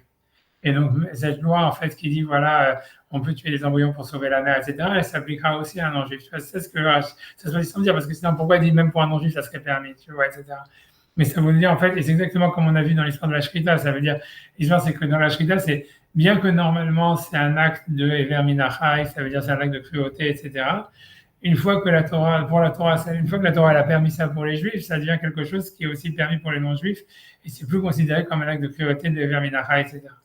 Et ça veut dire, c'est ça, grosso modo, mais ce que je veux dire, c'est ça la pensée alternative. Ça veut dire, si on ne veut pas penser comme Maïmonide, de dire que voilà, les Juifs, ils ont plein de permissivité dans des lois hyper fondamentales, etc. Ça veut dire, tu vois, de morale humaine, etc. Et donc ça, c'est l'avis de Maïmonide qu'on a vu déjà en large. C'est l'alternative, ça serait pas de dire non, pour le Juif, c'est aussi interdit. C'est le contraire, ça serait de dire, en fait, non, pour le non-juif aussi, c'est permis. Ça veut dire la permissivité que la Torah a donnée, elle s'applique aussi aux non-juifs. Tu vois, comme dans la Shrita, comme par exemple, tu vois, ça veut dire la même chose qui concerne la pédophilie, ça veut dire en fait, si la Torah dit avant 8 ans, c'est permis, ouais, donc ça veut dire que même pour un non-juif, c'est comme ça. Jusqu'au temps de la Torah, un non-juif qui avait des relations avec un bébé était passible de peine de mort. disons, de la Torah, si c'est un garçon, en tous les cas, ça sera que s'il est un garçon, il avait 8 ans, quoi. Et ça veut dire, c'est comme si la Torah, en fait, tu vois, elle avait donné des permissivités, ça veut dire universelles, quoi. Et c'est difficile de comprendre la logique là-dedans, ça veut dire, tu vois, mais voilà, mais c'est ça ce qu'il faudrait dire, c'est ça la vision alternative, c'est ça ce que Tosfot, en fait, il propose comme vision, tu vois, comme lecture. Tu vois, ça veut dire même, je pense que j'ai pas, je peux regarder, je peux en voir Rachid, la même chose à peu près, si vous voulez ici. C'est, voilà, tu vois, on va voir, j'espère que ça sera pas, tu vois, trop compliqué de faire le Rachid. Mais c'est-à-dire que c'est la Sugia qu'on avait fait la semaine dernière, mais ça veut dire, on n'a pas vraiment besoin de rentrer, c'est pour ça qu'on n'a pas besoin de rentrer dans l'histoire, mais ça veut dire encore une fois, ça parlait de l'histoire de cette Mishnah qui parle d'un oiseau impur, où la Gemara elle disait donc, la Braïta elle disait donc que la shrita ne le rendrait pas cachère. Et la Gemara elle disait de quoi ça parle? Si ça parle d'un juif, alors c'est sûr que la shrita ne le rend pas cachère puisque c'est un oiseau non cachère. Et si ça parle d'un juif, et donc si ça parle, et ça, la Gemara dit de quoi ça parle? Ça parle d'un ben noir. Ça veut dire que pour un ben noir, si un oiseau il n'est pas cachère, et que et que donc il lui aurait fait lâcher, et donc il n'a pas le droit de le manger tant qu'il est vivant parce qu'il ne peut pas manger un membre d'un animal vivant. Mais même s'il lui aurait fait la shrita, ça le rendrait pas cachère. Et sur ça, Rachid va expliquer, il explique pourquoi. Il dit donc, tu vois, je vais sauter le début, tu vois, blablabla, qui parle de l'impureté des oiseaux non cachères quand on les avale, blabla. Comment tu as des Ben Noach. Donc Rachid explique pour l'histoire d'expliquer pourquoi la shrita, en fait, elle marcherait, même selon ce qu'on a vu, que la shrita, elle permet un oiseau ou un animal pour un non-juif, selon ce qu'on a vu dans la Gemara d'Orcholine, que la shrita, ça marche pour un non-juif, ça serait que sur un animal cachère, mais pas sur un animal non cachère. Il dit pourquoi des ben noach, la shrita talia milita, parce que normalement, pour un non-juif, ça ne dépend pas de la shrita. Mais il dit comme ça, il dit, c'est la phrase importante dans Rachid, c'est ça, il dit, le gabé théora, c'est uniquement si l'animal il est cachère, ou des amrinad, que c'est là où est-ce qu'on va dire, shrita marcherale, que la shrita, elle fonctionne pour permettre à un animal, enlever le verminachai, les veines noires, pour les veines noires. Et Rachid dit pourquoi? Migo des marcherale et Israël, puisque la Torah, elle a dit que ça marche pour un juif, et des likamidé de l'Israël charé qui peut rien avoir il peut pas y avoir quelque chose qui est permis pour un juif, le fait qu'on chavim assour, et pour un non-juif c'est interdit, chamina mina, et donc bref, que tu vois, donc on apprend de là que bref, à la suite, la suite n'intéresse pas. Puisque ce qu'on voit de ce que Rachid, dans ce qu'il explique dans le Gemara là-bas, pour expliquer pourquoi la shrita, ça fonctionnerait en fait sur un animal cachère pour un non-juif, c'est parce qu'il dit, c'est parce qu'on l'a permis à un juif.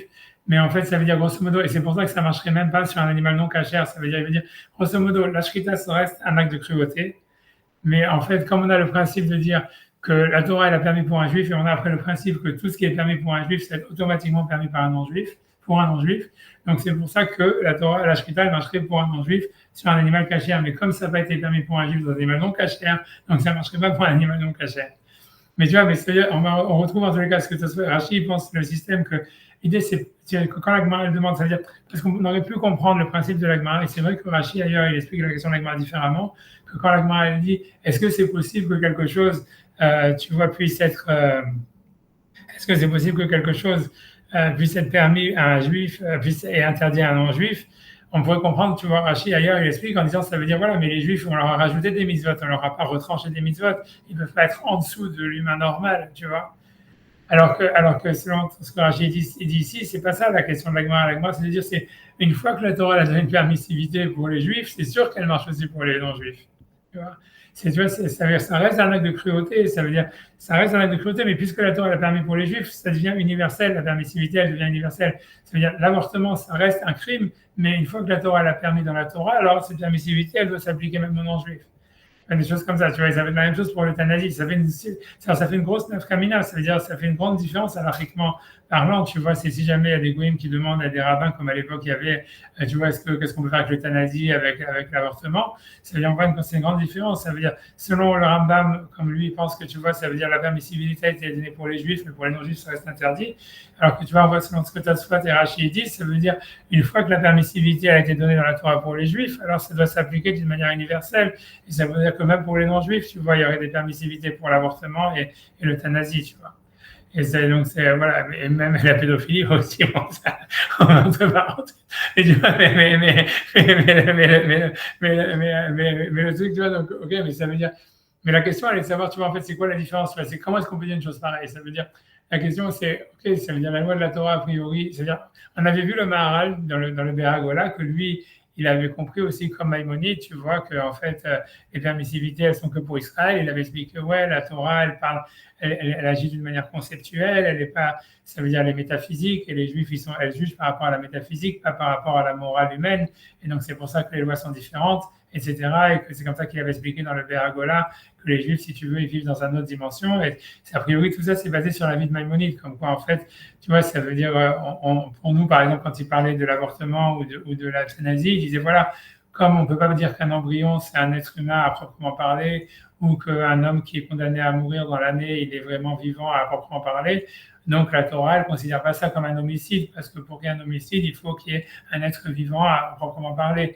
Par contre, quand la Torah elle va interdire au Ben Noach, elle interdit la morale, et donc dans la morale, même si l'embryon n'est pas véritablement vivant, ou la personne elle est condamnée à mourir dans l'année, ça serait pas c'est quand même interdit de le tuer, quoi. C'est comme ça que le Maharal, il avait expliqué, grosso modo, que la morale, les Shiva Mitzvot noirs, ils sont plus, on va dire, de l'ordre de la mécanique, de comment, tu vois, ça veut dire de comment la société, elle doit fonctionner, versus les lois de la Torah, qui sont plus de la métaphysique, et donc automatiquement entraînent des permissivités, etc. Voilà, c'est comme ça que le Maharal avait expliqué, mais ça marche selon Maïmonide. Mais la question, elle est de savoir, en fait, comment ça marche selon Tosfot, quoi. Si Tosfot, tu vois, ça veut dire une pensée qui dit que mais la difficulté qu'il y a sur l'explication du Maharal et de Maïmonide, c'est de dire ok, très bien, c'est très joli ce que vous dites, mais on est des êtres humains avant tout, tu vois ce que je veux dire. Si tu dis que l'euthanasie, c'est quelque chose qui est moralement condamnable pour un être humain, ou l'avortement, c'est moralement condamnable pour un être humain, comment ça se fait que nous, pour les juifs, ça vient tout d'un coup, parce qu'on est dans la métaphysique, tu vois, on est dans le monde de la philosophie, donc c'est bien, on peut tout faire, tu vois ce que je veux dire. Tu vois, c'est difficile, ça. Moi, à mon avis, ça reste des questions difficiles, tu vois, ça veut dire, on peut pas se mettre au-dessus de l'humain parce qu'on est des philosophes, si tu veux. Et ou même, tu vois, ou un peuple élu, ou j'en sais rien, tu vois ce que je veux dire. Ça veut dire, on reste d'abord, tu vois, tu vois, il y a quand même une aporie dans cette manière de voir, quand même, je veux dire. Mais tu vois, mais c'est sûr que la vision, c'est pour ça que la vision normale, ça aurait été de dire, ouais, la Torah, elle rajoute des mitzvot sur les autres, et tout ce qui est interdit pour les non-juifs, c'est interdit, et la Torah, elle a rajouté. Ça aurait été la vision normale. Mais cette vision, elle colle pas tellement ça veut dire, il y en a qui pensent comme ça, honnêtement, pour être honnête avec vous, mais ça veut dire, est-ce que ça n'apporte pas, je veux dire, pour les Juifs, justement, une possibilité, on va dire, un degré de responsabilité plus important parce qu'ils sont capables, d'une certaine façon, de le supporter, quoi. Je ne vois pas que. Bon, mis à part pour la shrita, qui est pratiquée d'une façon quotidienne, alors que, bon, quand on demande l'avis, à chaque fois que c'est remis en question par les sociétés goy, tu vois des tonnes de rabbins qui sortent pour dire mais non, pas du tout, l'animal ne souffre absolument pas, il perd connaissance immédiatement. C'est un système qui est redoutablement bien fait, bien conçu depuis le début. Enfin, c'est tous les trucs. Hein. Moi, à chaque fois qu'on lit on est d'accord. Hein, mais la Torah, elle dit le contraire, tu vois.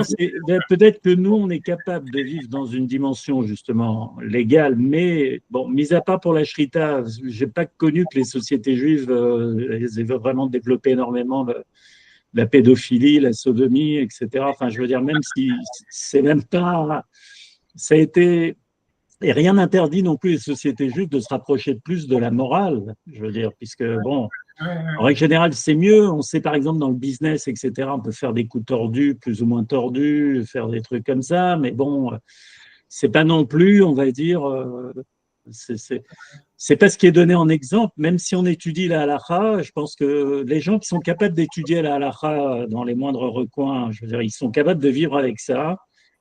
Et bon, sinon, c'est vrai que pour le reste, on est plus dans une société, dans un raisonnement goy, quoi. Ou alors on aurait subi peut-être une influence chrétienne, comme ça, une influence morale depuis 2000 ans d'exil. Je ne sais pas, hein. C'est vrai que tout ça, pour moi, c'est une déflagration, quoi. C'est difficile, tu vois. la vie de Maïmonide, hein, on est d'accord. Je veux dire, on l'aurait pas pensé, on l'aurait pas pensé naturellement, ça. On n'aurait pas pensé ça. Bon, Je sais pas. Je me refuse à penser que, je veux dire, on va trouver quelque chose de bien là-dedans, quoi.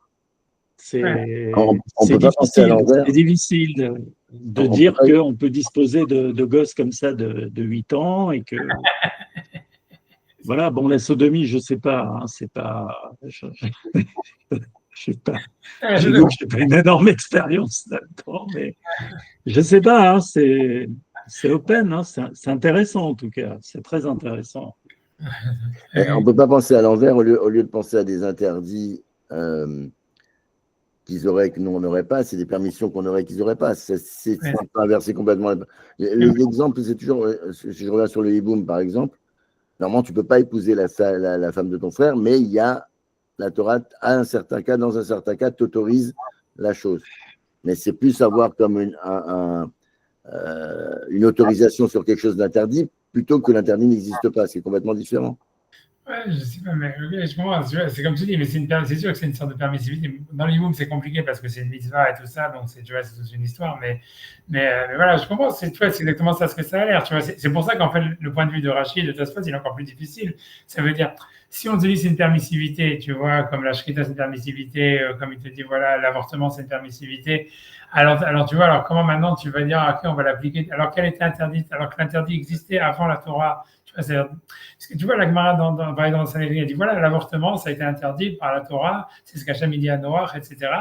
Et selon Tosfot, il veut dire oui, mais une fois que la Torah l'a permis pour les Juifs, alors elle a permis même pour les non-Juifs, tu vois. Mais l'avortement dans la Torah, c'est autorisé que quand la mère est en danger, pas dans l'absolu. Oui, mais l'idée, c'est que c'est pas considéré comme un homicide, tu vois, c'est ça le point. Ça veut dire que déjà, tu lui enlèves ce que Oui. c'est pas dans la Torah, tu vois. Là, je vais te répondre, c'est une technicalité, parce qu'une fois que tu es autorisé dans un seul cas, c'est-à-dire sauver la mère, donc faire une mitzvah, après que tu appelles ça homicide, pas homicide, patato, patata, ça change quoi?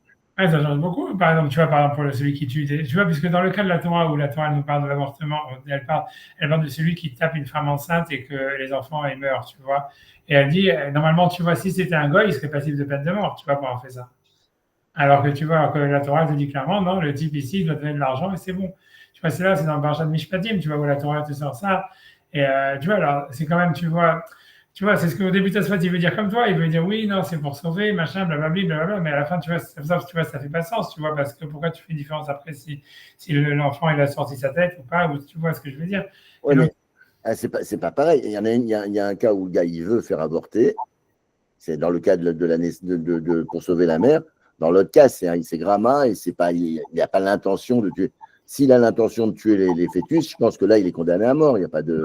Il y a pas, tu vois, c'est parce que tu vois, dans la lacha, c'est comme ça, c'est que dans l'histoire, tu vois, de Kimle, c'est que tu vois, cette technique, mais c'est que dans les lois de Kimle Beder Abamine, ça veut dire grosso modo, si jamais quelqu'un, tu vois, je sais pas comment t'expliquer, c'est si jamais quelqu'un, il fait un homicide involontaire, par exemple, tu vois, par exemple, imaginons, voilà, parce que le pasuk lui-même, il dit dans le verset, il dit, imagine qu'il a tué la mère aussi. C'est ce que dit, un asson. Il m'a dit, ah, yeshasson, ça veut dire, si jamais il a tué la mère, alors l'idée c'est que quoi? C'est quoi la halakha? C'est qu'il ne doit pas payer rien du tout. Parce que l'idée c'est que si jamais, l'idée c'est que dans le cas d'un homicide, si quelqu'un fait un homicide involontaire, il est exempté de tout dommage et intérêt.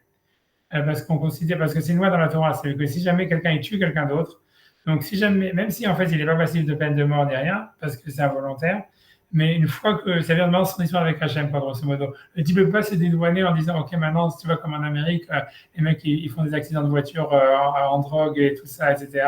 Et après, il y a l'assurance qui va payer 5 millions et ils se sentent, tu vois, tout va bien parce que la famille, elle a aussi 5 millions.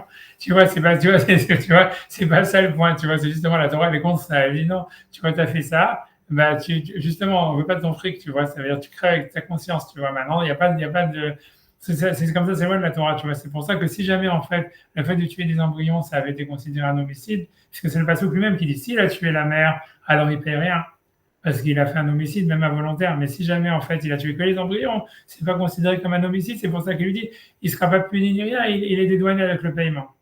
D'accord, mais c'est quand même dans un cas par inadvertance. Si le Alors, gars. oui, mais ça veut dire, on apprend de là que même s'il le faisait intentionnellement, parce que puisque c'est pas considéré un si tu comprends, c'est comme ça la règle. C'est puisque s'il avait fait intentionnellement, il aurait été. Si intentionnellement, il avait été passible de peine de mort, donc on ne lui aurait pas demandé de l'argent. Si jamais c'est de là qu'on apprend. C'est du fait qu'on lui demande de l'argent, ça veut dire que s'il avait été intentionnel, il n'aurait pas été passible de peine de mort. C'est-à-dire c'est une exception, on lui demande de l'argent exceptionnellement, enfin c'est une exception. C'est une preuve que c'est considéré que comme une perte d'argent, quoi. Tu comprends, la Torah, elle demande de l'argent que si jamais, en fait, tu n'as rien fait d'autre que de faire perdre de l'argent. Si jamais tu as pris une vie ou quoi que ce soit, la Torah, elle met un point d'honneur à ne pas demander de l'argent. Et ça se comprend, parce que quand je te dis, quand tu vois ce qui se passe aux États-Unis, tu comprends. Tu vois, et ça veut dire, c'est tout, tu vois, mais voilà, mais donc ça montre, tu vois, que la Torah, elle a dépénalisé, si tu veux, je sais pas comment dire en français, tu vois, puisqu'il y a une pénalité mammonière d'argent, tu vois, donc il y a une pénalité, en tout cas, je sais pas comment on pourrait dire, je sais pas, c'est plus un crime, c'est plus un crime, c'est un délit, quoi. Décriminaliser l'avortement. Ouais. Et le kidouche, tu vois, donc ça c'est clair que la Torah, elle a fait ça, ça veut dire c'est explicite dans le texte. Et tu vois, l'idée, tu vois, c'est ce que ça soit, tu veux dire, mais a priori, le sens normal, c'est-à-dire que c'est comme Rambam il dit, c'est une décriminalisation pour les juifs, tu vois.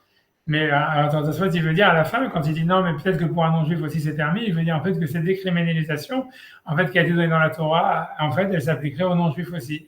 Comme la Shrita, ça veut dire, jusqu'au nom de la Torah, les non-juifs, comme les juifs, ils n'avaient pas le droit de tuer des embryons et c'était un crime de tuer un embryon, c'était passible de peine de mort. Vient la Torah elle décriminalise l'avortement. Ben, cette décriminalisation, elle s'applique aussi aux non-juifs. La même chose avec la Shrita, par exemple, ou avec l'euthanasie. Quand la Torah elle dit, voilà, c'est lui qui va tuer un homme qui était condamné de toutes les manières, qui avait moins d'un an à vivre, c'est une terefa, il y a un verset explicite de la Torah qui dit que celui qui tuerait même d'une manière intentionnelle une terefa, il n'est pas passible de peine de mort.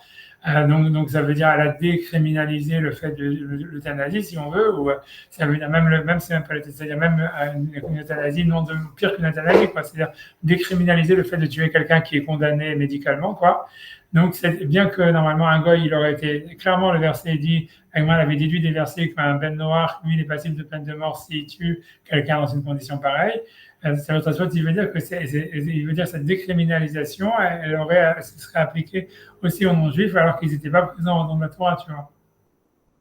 Et la question de se dire, tu vois, c'est comment c'est possible, tu vois, ça veut dire pourquoi, tu vois, comment c'est possible, c'est quoi la logique derrière. Et tu vois, ça veut dire, alors moi je vais expliquer, tu vois, c'est quoi la logique, c'est-à-dire en représentant sur la main dans Pauline, tu vois, mais ce que je veux dire, c'est que personne n'a dit ça dans Tosfot, tu vois, parce que tout le monde a commencé personne ne comprend ce que Tosfot il veut dire, tu vois, si tu veux, il y a tout le monde est passé sur des explications très étranges, mais ça veut dire, tu vois, qu'est-ce que ça veut dire que c'est permis pour un non-juif, après ça, quand il dit, oui, mais pour un juif aussi, c'est pas permis, qu'est-ce qu'il veut dire, tu vois. Mais ça veut dire, à mon avis, c'est ça ce qu'il veut dire. Il veut dire, comme je le dis, il veut dire comme on voit dans la Shrita, comme Rachid explique dans la Shrita, que ça veut dire que les permissivités qui ont été données dans la Torah pour un juif, elles s'appliqueraient aussi aux non-juifs. Et la question est de savoir pourquoi, tu vois. Et si tu veux, alors, moi, je veux dire, j'ai une explication, tu vois. C'est-à-dire, l'explication, c'est si on revient, en fait, sur la Gemara dans Poulin, ça veut dire, pour moi, il y a une question, ça veut dire, et je vais peut-être la refaire, que je vais la remettre devant si je la retrouve. Bien que tu vois. Ouais. Moi, je vous retrouve dans la voiture parce que je suis obligé d'aller chez le médecin. Donc, ne vous inquiétez pas, je vais reprendre avec mon téléphone. Que tout ça va se faire. Ouais, mais j'essaye de choper l'explication. Ok, d'accord. Là, tu vois, donc, mais ce que je veux dire, tu vois, c'est dire en deux mots, tu vois, parce que dans l'agma, si tu veux, moi, j'essaie, tu vois, mais bon, c'est que si on reprend l'agma, tu vois, ça veut dire, il y a un problème, je vais expliquer en deux mots. Tu vois, l'agma, elle est partie sur l'enseignement de Resh Lakish. Resh Lakish lui disait simplement un truc, presque, tu vois, une sorte d'alakha technique sur la shrita en disant, voilà, si jamais il y a un problème qui arrive au poumon après qu'on a coupé le tuyau des poumons, je ne sais pas lequel c'est quoi, c'est l'œsophage. Non, l'œsophage, c'est manger, donc l'œsophage, c'est pour manger. C'est très cher, et l'autre, c'est trachée artère pour tout. Mais moi aussi, j'ai regardé, je ne sais pas. Ouais, d'accord. Donc, en tout cas, c'est là. Avec il y a quelqu'un après qu'on a coupé la trachée, donc le problème arrive après qu'on a coupé la trachée, donc c'est pas un problème. Et si tu veux, et l'Agmara, elle dit, ouais, en fait, et l'Agmara dit pourquoi? L'Agmara dit, donc ça veut dire quoi? Ça veut dire qu'on considère comme si le système respiratoire, une fois qu'on a coupé le tuyau, c'est comme s'il était, tu vois, l'Agmara utilise la terminologie, c'est comme s'il était dans un panier. Ça veut dire que c'est un membre qu'on a détaché du corps, quoi. Tu vois, parce que sinon, en fait, ça veut dire un truc comme ça. Ok, moi je veux dire, ok, je suis d'accord avec ça. Et l'Agmara après ça, elle dit, ok, mais ce que je veux dire pour moi, ce qui est difficile, c'est que quand l'Agmara elle dit, ok, elle dit ça, et après ça, elle fait une déduction, elle dit oui. Et donc, si c'est comme ça, on ne peut pas inviter un goy pour lui donner à manger, on va dire des poumons ou des intestins, si jamais, quand on a fait la shrita. Parce que tu vois, c'est comme si on les avait détachés avant que l'animal y meure. Et tu vois, pour moi, c'est un truc complètement débile. Ça veut dire, c'est pour moi, la déduction, elle est complètement folle parce que, ok, ça, c'est une technicalité qu'on peut voir que dans la Shrita, on peut décomposer l'action de la Shrita en deux mouvements, etc. Puisqu'on voit qu'il y a deux systèmes, tu vois, qu'il faut truquer, et qu'on peut dire que voilà, une fois qu'un système, il a été mis hors circuit, donc s'il y a un problème qui arrive après, c'est pas grave. Mais de là à dire, en fait, que, ok, à cause de ça, c'est comme si on avait détaché les membres de l'animal, etc. Et que ça veut dire, et donc, maintenant, c'est devenu Ever Minachai. C'est pour ça que si jamais on peut pas inviter un goy à manger ça, tu vois, ça veut dire, c'est sûr que c'est un pas que tu peux, si tu veux, c'est un saut, quoi. La preuve à ça, c'est que j'expliquais plus pourquoi c'est une question. C'est parce que tu vois, ce que Tosfot, il dit, pas le Tosfot qu'on a chez dans la Gemara, c'est Tosfot dans la Tosfot Chitsoniot. S'il pose une question, il dit comme ça, il dit, imaginons, tu vois, imaginons qu'on a fait la Shrita, que le type, voilà, on a fait, parlons des intestins parce que c'est plus simple. Ça veut dire, imagine, voilà, le type, il a fait la shrita des intestins, du système, du tuyau des intestins. Et après ça, il y a un problème qui arrive sur les intestins. Ok, tu dis, c'est pas un problème.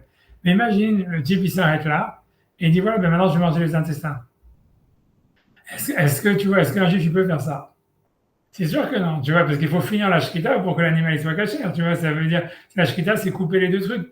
Donc, tu ne peux pas dire, en fait, que ça veut dire que comme si tu vois que la shrita, c'est comme si tu avais fait Ever Minachai. Si c'était vraiment que, en fait, si tu veux, t'as enlevé, que tu enlèves, si tu veux, chaque partie et que tu le mets comme tu l'avais mis dans un panier, donc c'est Ever Minachai, ça voudrait dire, en fait, que voilà, même si j'arrête la shrita au milieu et que j'ai fait la shrita que des intestins, par exemple, et que même s'il y a un problème dans l'intestin, ça aussi, ça devrait être permis. Or, on sait que c'est interdit.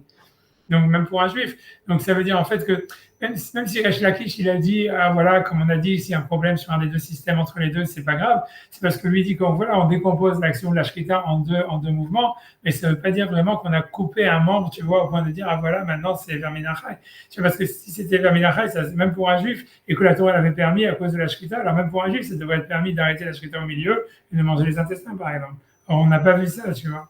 Mais de toute façon, ils n'ont pas besoin. Enfin, je veux dire, pourquoi ils vont jusque-là? Parce que de toute façon, tu manques que la bête est encore en train de bouger, quoi. On considère qu'elle est vivante et que ce qui est compliqué parce que, Ouais, effectivement, elle bouge, ça ne veut pas dire qu'elle est vivante. Hein. Ah, c'est ça, c'est ça. Mais ça, c'est le deuxième cas de l'agma. Si tu veux, l'agma dans Roulin, elle parle sur deux cas. Mais ça, c'est le deuxième cas qu'elle cite après. Mais ce cas-là, il est plus criant au niveau de Verminachai que de couper la moitié, parce que de toute façon, la probabilité que tu aies le temps, en coupant la moitié, que la flèche, elle arrive, que le truc, enfin, que la maladie ou la tréfa arrive entre-temps, tu attends quand même vers zéro, quoi, voire moins de zéro, quoi, parce que... Oui, mais c'est déjà on est parti. Toute la Sougia, elle parle de ça. Tu vois, c'est déjà comme je dis, la Sougia, elle est partie de ça. C'est en disant, tu vois, on apprend du din de Resh Lakish que et donc Mais l'idée, tu vois, c'est que tu vois, ça veut dire, si tu reprends l'agma depuis le début, tu vois, c'est que l'agma, elle dit ça, elle dit, tu vois, ça veut dire Amar Bar Yaakov, Shma Mina Mida Rabbi Shimon ben Lakish, ça veut dire, tu vois, au début de la Souga, c'est on apprend de l'enseignement de Rabbi Shimon ben Lakish qui avait dit, qui parle de ce cas-là, d'un problème qui s'est arrivé dans les poumons, etc. Mes amis, Israël, Al-Benemaïm, on peut inviter un juif à manger des intestins. Même mes amis Al-Benemaïm. Après, l'agma, elle va parler du cas de l'animal qui bouge, etc. Mais au début, tu vois, l'agma, elle parle de ça, et ça veut dire, c'est comme si, et l'agma, elle dit, elle leur fait une déduction, elle dit, c'est évident que, tu vois, ça veut dire que pour un goy, ça va être Verminachai. La question, c'est de dire, tu vois, c'est pas, si c'était évident que c'était Verminachai, ça voudrait dire, en fait, et que pour un juif, c'est permis, ça voudrait dire que pour un juif, il peut s'arrêter au milieu et manger les intestins sans avoir fini la shkita. Alors, on ne dit pas ça, tu vois. Donc, ça veut dire, en fait, que l'idée, c'est que, tu vois, c'est pas une preuve, tu vois, ça veut dire, grosso modo, c'est que. Ça ne sera pas cachère, mais si. La question, il y a deux cas. Est-ce que la viande, elle est cachère ou est-ce que c'est verminachai? Elle ne sera pas cachère, mais ce sera verminachai. Ouais, peut-être, tu vois. Ouais, ça sera verminachai. Toi, tu veux dire que ça sera. Ça sera verminachai, mais ce ne sera pas cachère. Ça ne veut pas dire que tu ne peux pas le manger. Tu n'as pas le droit de manger la viande qui t'arrête, mais ça peut arriver, quoi. Ouais, mais c'est ça. Tu as un seul lave au lieu de deux, quoi. Mais. Je vais refaire dans les mots, tu vas expliquer le problème. Tu vois, ça veut dire, voilà, tu vois, parce que ici, le Tosfot, il est là, je ne sais pas comment je peux faire screen sur le texte, je pense que je peux y arriver en faisant 100 secondes. Je vais y arriver.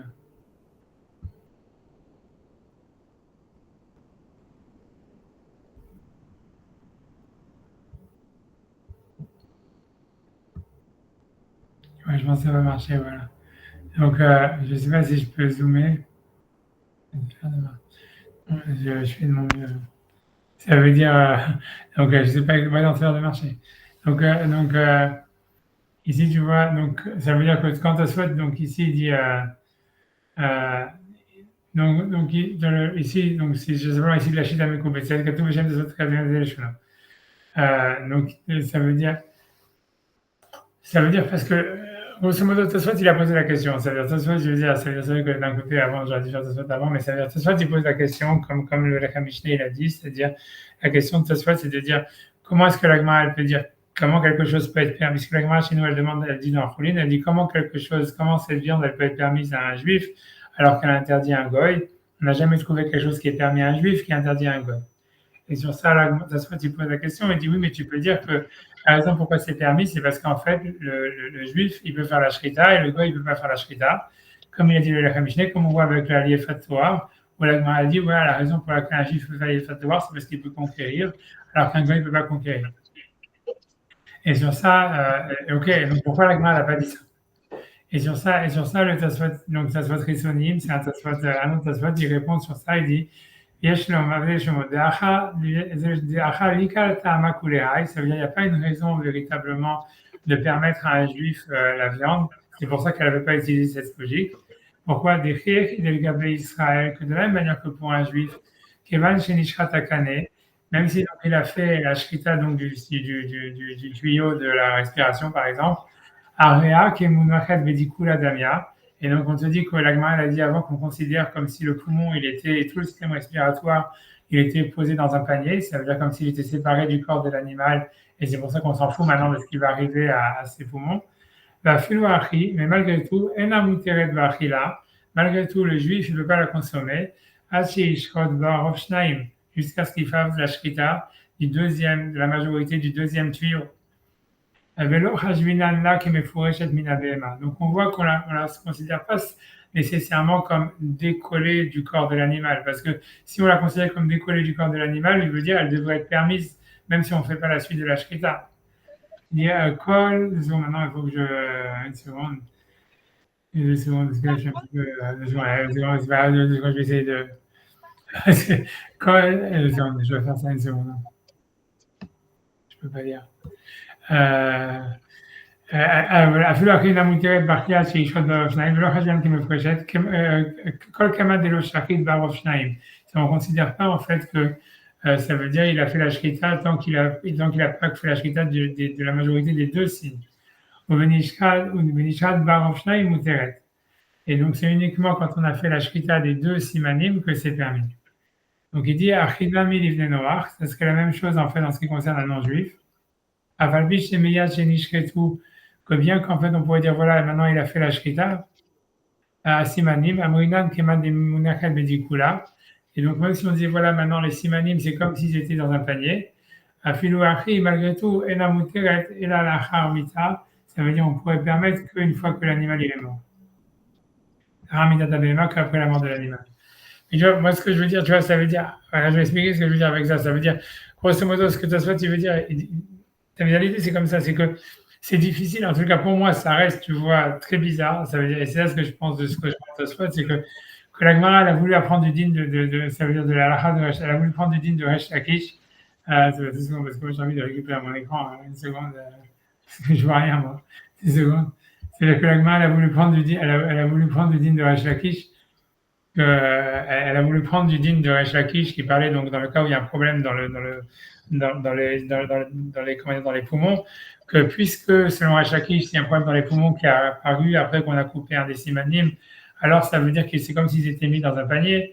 Alors c'est sûr que pour un goy, ce serait interdit de les manger parce que c'est verminachai.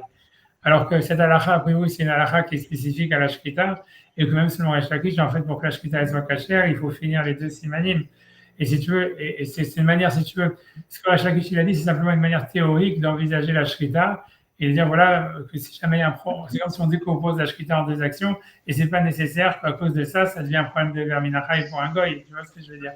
Pour moi, tu vois, ça veut dire, tu vois, c'est bizarre. Honnêtement, c'est étrange, tu vois, ça veut dire, c'est simplement une halakha qui concerne, tu vois, les lois de la shrita pour dire voilà, même s'il y a un problème qui a eu lieu entre les deux parties de la shrita, si une partie elle a été finie, ça ne remet pas en cause la shrita une fois qu'elle est finie. Ok, tu vois, ça veut dire pourquoi pas, on va dire. Tu vois ce que je veux dire? Nous, c'est pas chaque qui sort ça, on s'en sert. Mais de dire qu'à cause de ça, ça va devenir automatiquement Ever Minachai pour un goy, c'est bizarre. Et tu vois, et pour moi, et donc moi, ce que je veux dire de ce pourquoi, qu'est-ce que je veux avec avec cette question sur la Gemara, avec cette explication, ce que je veux dire, c'est ce qu'on voit. En fait, pour moi, c'est ça l'explication par rapport à Tosfot, c'est de dire que ce qu'on voit, ce que Tosfot il comprend, c'est que quand la Torah elle donne des halachot, par exemple, elle dit voilà, avant 8 ans, un enfant, c'est pas considéré comme si on avait des relations sexuelles avec lui, par exemple. C'est pas en fait quelque chose qui est basé, c'est-à-dire même avec une loi métaphysique ou quelque chose comme ça. C'est une réalité, c'est la Torah, elle donne avec précision une réalité, ça veut dire une information qui correspond à une réalité absolue. Et donc, c'est pour ça que les lois de détail que la Torah elle a données, en fait, ça veut dire ils sont en fait des vérités absolues et donc universelles.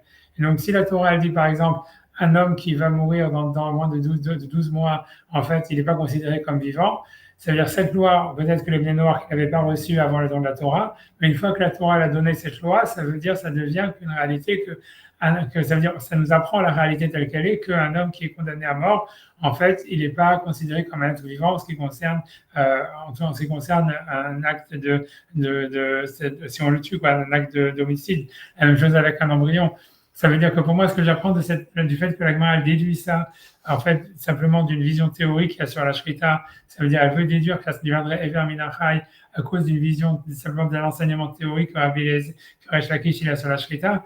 Ça veut dire en fait que l'intention de Tosfot de dire une fois que la Torah elle a permis pour tout le monde. Ça veut dire qu'une fois que la Torah elle te dit la Shrita, c'est pas, si tu veux, je sais pas, c'est pas une manière cruelle de tuer un animal ou c'est pas Ever Minachai. Ça veut dire que ça devient une réalité. C'est pas simplement que la Torah, parce qu'elle a annulé ses coutumes, elle a dit, ah voilà, c'est permis pour les Juifs, et donc ça reste qu'une permission pour les Juifs et pas pour les non-Juifs. C'est la Torah, en fait, les lois de la Torah, en fait, ils correspondent à une réalité, on va dire, absolue, universelle, une réalité, quoi, quelque chose qui correspond à l'essence même du réel. Et donc, une fois que la Torah a donné cette loi, quand elle va définir la loi pour les Juifs, même si les Goïms n'étaient pas concernés par le don de la Torah, ça va définir aussi les lois des Bnei Noach, même si avant, elle n'était pas définie de cette manière, parce que c'est une sorte de révélation qui a eu, pas une révélation prophétique, mais une révélation en fait théorique de qu'est-ce que c'est la loi.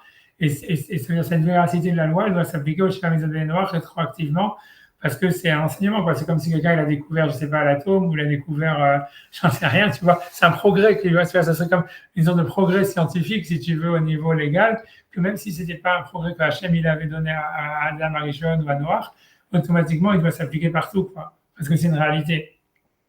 Et tu vois, et c'est pour ça que après ça, tu vois, j'ai continué, parce que quand tu regardes, tu vois Maïmonide, à chaque fois que lui, si tu veux, ça vient une discussion entre Tosfot et Maïmonide, c'est un truc beaucoup plus général sur comment fonctionnent les lois. C'est que tu vois, c'est que Maïmonide, lui, à chaque fois, il a toujours l'idée de dire que les lois, c'est culturel. C'est même les lois de la Torah, tu vois. Et même si on reprend, tu vois, par exemple, tu vois la première loi, le début du 9e chapitre, des lois des Noirs qu'on est en train d'étudier, tu vois bien que là-bas, il met comme une sorte de progression. Il dit, tu vois, on peut le reprendre, tu vois, ça veut dire, je vais essayer de le reprendre. Tu vois, et dans le guide des égarés, c'est toujours ce qu'il dit, tu vois, c'est ça ce qui choque les religieux, quoi. Et ça veut dire, tu vois, c'est quand, je le remets 2 secondes.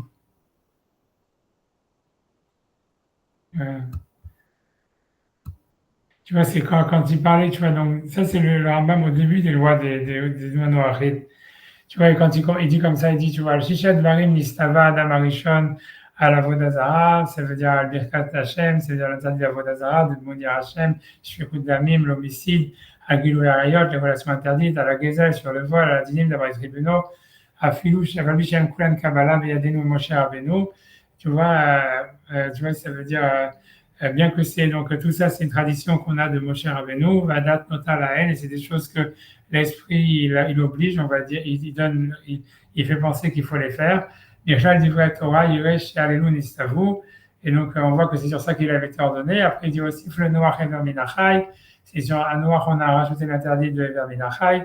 Armasar Bedamon Ajudavachelu, Venimsu Sheva Mitzvot. Il dit Vechen Aya Davar Bechol Haolam Ad Avraham, et c'était comme ça dans tout le monde jusqu'à Abraham. Abraham Nistavu Yeter Alelu Mitzvah Mila. Abraham, on lui a rajouté la Brit Mila, Shacharit, il a fait Shacharit, Yitzhak Ifrish Maaser, Vosif Tefil Acheret, Knotayom, Yitzhak il a donné le Maaser, il a rajouté Mincha, Yaakov Vosif Gidanachet Velarvit, Et après ça, au Mitzrayim, Nistav Amram b'mitzvot heterot, et Amram, il a reçu certaines mitzvot, que c'est le mariage et le divorce, Ad sheba Moshe Rabbeinu v'nishlema Torah al yado, et que la Torah a été finie par Moshe Rabbeinu. Et tu vois, ça veut dire que le Rambam, il voit ça comme si c'était une sorte de construction, qui s'est fait étape par étape. Et en fait, si tu veux, mais que toutes les mitzvot, en fait, c'est que des mitzvot qui sont données à une société qui évolue. Et en fait, si tu veux, pour lui, voilà, même la Torah, c'est pas en fait c'est pas le dévoilement d'une vérité, si tu veux, transcendante, absolue, qui correspond à, si tu veux, à des, tu vois, comme si on avait reçu quelque chose, tu vois, qui correspond à quelque chose de, comment dire, je sais pas comment dire, tu vois, à l'essence même de la réalité du monde. C'est en fait, c'est des choses, tu vois, comme tu vois bien, il dit que les mitzvot de la Torah, ils ont été continués. C'est une continuation des Shiva Mitzvot Ben Noach, qui sont venus par étapes, etc. Mais si tu veux, c'est une construction sociale. Tu vois, dans le guide des égarés, il est beaucoup plus explicite par rapport à ça. Mais même, tu vois, par exemple, quand tu vois, c'est le Rambam que je cite tout le temps, qui énerve tout le monde, quand il parle sur le don de la Torah, que c'est venu uniquement parce que les Juifs faisaient la Avodah Zarah et que, en fait, sinon, il n'aurait pas donné la Torah. Tu vois, ça veut dire, c'est un truc comme ça, tu vois. Il dit, encore une fois, ça veut dire, il dit,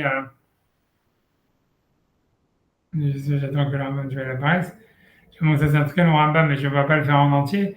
Mais donc, quand il parle d'Abraham qui a été contre la Avodah Zarah, etc. Et donc, il dit, blablabla, Vitril la mode de l'école, tout ça. Donc, il ramène toute l'histoire d'Abraham. Et il dit, voilà, Hatshiachua Yamim le Israël, moi j'ai à la fin, Hatshiachua Yamim le Israël Bemitzrayim. Et donc, jusqu'à ce que les Juifs ils sont restés longtemps en Égypte, le Chazrou l'ilmod Maasehem. Et donc, ils ont commencé à devenir comme les Égyptiens, avec la mode Kochavim, Kemotan, et à servir les étoiles comme les Égyptiens. Allez. Hozmi Shevet Lévi, à part le tribu de Lévi, Shamad de Mitzvat Avot, que lui avait gardé la tradition. Je vais emprunter un peu des papiers, s'il veut bien. Le fauteuil veut bien. Donc il dit, ok, il dit que le Shevet Lévi, ok, ils avaient gardé la Torah, le Shevet Lévi avait ça, et Kimat Kat Haya Aikar chez Chatal Abraham, et presque ça aurait été anéanti la chose qu'Abraham avait poussée, Aïkar, ça veut dire la racine qu'Abraham avait, Chatal, ça veut dire il avait mis sur la terre, il avait mis en terre, Nekar, que tout aurait été déraciné, le Chosrin Bene Yaakov, les Taouta Olam, et donc les enfants de Yaakov, ils étaient en train de revenir à l'idolâtrie, quoi, avec Teyutan et les erreurs donc de la Avodah Zarah. Mais comme Hachem il nous aime, vous à Abraham, et pour garder le serment qu'il avait fait à Abraham, à ça Moshe, donc c'est pour ça qu'il a fait Moshe, ce qui est très langage bizarre de dire il a fait Moshe, elle a envoyé, il a fait Moshe, quoi. Rabban Shel Kohen Edim, ou Shlacho, il a envoyé. Et quand je disais Moshe, au Bahar Hashem Israël Nachala, et comme Moshe l'a prophétisé, et qu'il a choisi Hashem comme héritage, il tient de mitzvot de Modiam de Chavodato. Il aura fait connaître les mitzvot. Mais grosso modo, ça veut dire, le Rambam, comme dans les lois d'Avodah Zarah, il dit à chaque fois, il dit, ça veut dire, la Torah, elle a été donnée que parce que la masse, elle n'était pas capable, en fait, de tenir la Torah sans les lois, quoi. Mais en fait, il n'y a pas dans les lois une vérité, si tu veux, qui nous renseigne sur l'essence même de la réalité, tu vois. Et donc, c'est pour ça que pour lui, c'est pas étonnant, en fait, d'une certaine manière, contrairement à toi, de dire que, ok, pour la Torah, elle a permis la Shrita pour les Juifs, ça reste un truc culturel, tu vois, ça veut dire, voilà, c'est ce qu'ils avaient à cette époque-là, etc. Et voilà, donc, et ça reste une loi. Les Goïms, ils n'ont pas assisté au Matan Torah, ils n'ont pas cette loi, donc ça reste comme c'était avant. Tu vois, c'est si la Torah elle a décidé que, tu vois, ça veut dire que l'avortement, j'en sais rien, c'est pas un acte de homicide. Ok, c'est la Torah qui l'a donné. Si tu veux, ça nous apprend rien sur une réalité absolue des choses. C'est un truc, tu vois, comme si tu veux, culturel, une loi qui était nécessaire pour la société. Ça nous apprend simplement, comme il a voulu dire un petit peu Yves, sur la société juive, quoi. Ça veut dire que pour eux, c'était pas nécessaire de pénaliser l'avortement. Ou tu vois, c'était pas nécessaire de pénaliser l'euthanasie, peut-être parce qu'ils le pratiquaient pas, parce que tout ça, tu vois, ça veut dire. Mais grosso modo, ça nous apprend rien, tu vois, sur une vérité absolue. Tu vois, alors que c'est comme Rambam, il refuse à chaque fois d'avoir une vision, on va dire, tu vois, transcendante, ou même, tu vois, des lois de la Torah, à chaque fois, il veut les expliquer d'une manière, si tu veux, historique ou sociologique, etc. Et même, si tu veux, quand j'ai vu, tu vois, dans le Khatam Sofer, quand il parle sur l'histoire de la Shrita, il va dans la même direction pour expliquer Maïmonide. Il dit une preuve à ça, il cite une Gemara qu'on avait déjà fait ensemble, tu vois, ou quand la Gemara dans Choulin, elle dit ça, elle dit... tu vois, elle dit qu'on a fait ensemble cette Gemara où la Gemara disait Elam Rav Yosef, quand on dit que Rabbi Akiva il dit que Hachem, tant que les Juifs ils étaient dans le désert, en fait, ils n'avaient pas besoin de faire la shrita. Et en fait, c'est que quand ils sont en Israël, que Hachem, il leur a permis, tu vois, on l'avait fait ensemble, tu vois, ça veut dire, je vais dire dans le Loba Katou, il allait sur la Mbassar Nechira. Ça veut dire que Kadosh Baruch Hu, il est venu simplement leur interdire une viande qui serait non cachée, qu'on aurait tué sans shrita. Chez Biskila Utam la Mbassar Nechira. Ça veut dire qu'au début, c'était permis pour eux la viande sans shrita. Et c'est qu'en Israël où la Torah elle a mis la mitzvah de la shrita. Tu vois, si on l'avait fait ensemble, cette Gemara, et la Gemara demandait la question si quelqu'un il a mis de la viande de l'extérieur d'Israël et qui arrive en Israël, est-ce qu'il peut la manger, tous ces trucs-là, etc. Et tout ça, on avait fait tout ça. Mais ça veut dire que, dans tout cas, le Hadam Sofer, il prouve de ça. Il dit, on voit bien que les interdits, par exemple, de la shrita, ça ne peut pas être comme Tosfot, il veut penser, de dire, c'est-à-dire qu'on peut pas, ça ne veut pas être comme Rashi, il veut dire que si la Torah a permis la shrita pour un juif, alors ça devient permis pour un non-juif. Parce que ça veut dire en fait que la shrita, c'est quelque chose de, pas de magique, mais en tous les cas, comme on a vu, ça serait une vérité absolue qui nous dit si la shrita c'est cachère, donc ça veut dire que ou l'animal ne souffre pas, ou peu importe ce que ça veut dire le baratin que tu veux sortir derrière, mais ça veut dire en fait que ça voudrait dire que ça correspond à un truc complètement absolu. Or, si c'était vrai, comment tu veux dire que la mitzvah, elle a apparu que c'est pendant les 40 ans dans le désert, alors qu'ils avaient reçu la Torah, Hachem lui a dit non, vous pouvez manger la viande sans faire la shrita, quoi. Donc, ça veut dire en fait que tu vois, c'est qu'un truc, tu vois, culturel. Tu vois, ça veut dire que Hachem, il voulait, quand il rentre en Israël, qu'il fasse la shrita, peut-être pour se séparer des nations, ou un truc comme ça, tu vois. Mais que c'était pas en fait quelque chose qui avait à faire en fait avec tu vois l'animal ou l'interdit de verminacha ou quelque chose comme ça. Sinon, tu vois, c'est ce que le Hatam Sofer il dit, si c'était comme ça, alors la shrita aurait dû commencer depuis le Mamad Arsina et depuis le nom de la Torah. Et du fait que ça commence que quand il rentre en Israël, on a l'impression que c'est un truc culturel, quoi. Et donc c'est pour ça, tu vois, que justement pour les séparer des non-juifs, et que c'est pour ça qu'en fait, si tu veux, c'est pour ça que Maïmonide, il va dire, voilà, si un goy il mange d'un animal qui a eu la shrita, il se rendrait à la Torah, puisque tout le but, en fait, c'était de les séparer des non-juifs, tu vois ce que je veux dire. Mais ça veut dire que tout ça, en fait, l'idée, c'est de dire, tu vois, ça veut dire, grosso modo, c'est que Maïmonide, lui, en fait, il a une vision culturelle, en fait, des mitzvot de la Torah, ou sociologique, ou quelque chose comme ça. Et donc, pour lui, c'est une évolution. Et donc, c'est pour ça qu'en fait, ça ne le choque pas, en fait, que pour les non-juifs, il y a certaines lois, pour les juifs, il y a d'autres lois, parce que c'est une autre société qui a évolué d'une autre manière et qui a créé ces lois. Tu vois, tout est moral, ça reste de la morale en réalité, ça reste pas comme le Maharal, il veut dire, de la métaphysique. C'est moral, en fait, parce que Maïmonide, il refuse d'avoir une métaphysique dans la loi, mais ça veut dire, mais ça reste le moral d'une société donnée, qui est la société juive, qui à cette époque, etc., elle fonctionne pour la société juive, ces lois-là, elles fonctionnent. Tu vois, ça, c'est pas obligatoirement en contradiction avec Rashi et Tosot, parce que, bon, Rashi et Tosot donnent raison, mais finalement, ils te disent, bon, ben voilà, comme nous, on a fait évoluer notre morale, les goïms aussi peuvent faire évoluer leur morale, quoi. Mais tu vois, ça devient difficile parce que, tu vois, une fois que la Torah elle a été donnée aux non-juifs, tu vois, puisque c'est des lois de la Torah quand même, tu vois, c'est Hachem qui a dit, c'est-à-dire, l'idée c'est qu'on a l'impression, tu vois, du fait qu'on voit bien que clairement, tu vois, la Gemara, elle est d'accord, tout le monde est d'accord, c'est que quand Hachem, par exemple, il a parlé à Noach ou à Adam, il lui a interdit l'avortement, et il a pénalisé l'avortement, il a pénalisé l'euthanasie, tu vois, il a pénalisé tous ces trucs-là. Donc, tu vois, donc ça, tout le monde est d'accord qu'on va dire, même selon Rashi, il aurait interdit à Noach de manger de la viande qui aurait la shrita. Tu vois, ça veut dire c'est difficile de dire que une fois que la Torah elle a permis ça aux Juifs, et que si on, tu vois, si on ne dit pas que c'est quelque chose qui a une vertu, tu vois, ça veut dire quelque chose qui serait une vérité, on va dire transcendante. Tu vois, c'est difficile de dire que tu vois que ça s'applique aux non-juifs. Tu vois, ça veut dire parce que voilà, tu vois, c'est comme parce que tu vois, même si en fait on dit qu'il y a une évolution dans les lois, on voit bien que comme les lois elles sont d'origine divine, même Maïmonide il est d'accord que ça évolue pas. En tous les cas, ça évolue pas dans le sens de la permissivité, quoi. Tu vois, nous on permet rien que ce que la Torah nous a interdit. On dit pas ah, voilà notre société elle a évolué. Tu vois, on n'est pas comme les réformes, quoi. Si tu veux, Maïmonide dans tous les cas il n'était pas réforme. Et ça veut dire que lui, il pense, tu vois, que il faut pas rajouter des interdits, mais en tous les cas, ça évolue pas dans le sens où on va permettre des nouveaux trucs parce que la société, elle a évolué. Donc, tu vois, pour les goïms aussi, tu vois, la seule manière de dire que c'est comme ça soit Rashi le pense au niveau du Matan Torah, que ça a eu un impact sur la Jérusalem de Nord, c'est-à-dire qu'en fait, il y avait c'est une révélation, en fait, d'une vérité transcendante ou absolue, et que nécessairement, elle s'applique aussi aux non-juifs. Parce que c'est des choses qui s'appliquent, si tu veux, tu vois, qui nous révèlent sur la nature tu vois, de Verminachai, par exemple, tu vois, de comment manger un animal, etc. Et donc, cette révélation, elle doit s'appliquer d'une manière universelle. Tu vois, c'est un truc comme ça, tu vois. C'est la seule manière d'expliquer qu'il y a une permissivité, tu vois, sinon on ne comprend pas. C'est ce que je veux dire depuis le début.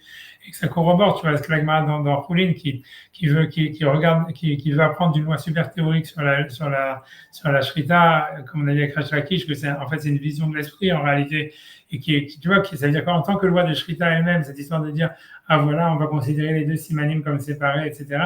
Ça veut dire ça fait sens, tu vois, c'est oui ou non, tu vois ce que je veux dire. Encore une fois, je n'ai pas de preuve, mais on comprend qu'il veut dire ça fait sens de dire que s'il y a un problème qu'il y a eu au milieu de la shrita sur un siman que tu as déjà coupé, c'est pas grave, tu vois. Mais de là à dire ah oui, mais ça devient un minachai pour un goy, c'est un truc, tu vois, super étrange pour moi. C'est un truc, quel rapport, tu vois, à chaque qui est en train d'expliquer la shrita, et toi tu veux dire ah oui, ça veut dire que c'est comme si le membre il a été détaché de l'animal, et pour un goy c'est interdit. Pour moi, je sais que pour moi c'est un truc super bizarre, c'est un saut quoi. Et pour moi, l'idée, c'est que justement, le fait que l'Agmara a fait ce saut, c'est ça la base de Tosfot. Ça corrobore l'idée de Tosfot, c'est-à-dire qu'une fois que la Torah nous apprend une information, alors cette information, elle doit être valable même pour les non-juifs, tu vois. Ça veut dire, puisque ça nous dévoile simplement une réalité, un aspect de la réalité plus précis que Noach ou Adam, ils n'avaient pas, tu vois, qui a été révélé dans le don de la Torah.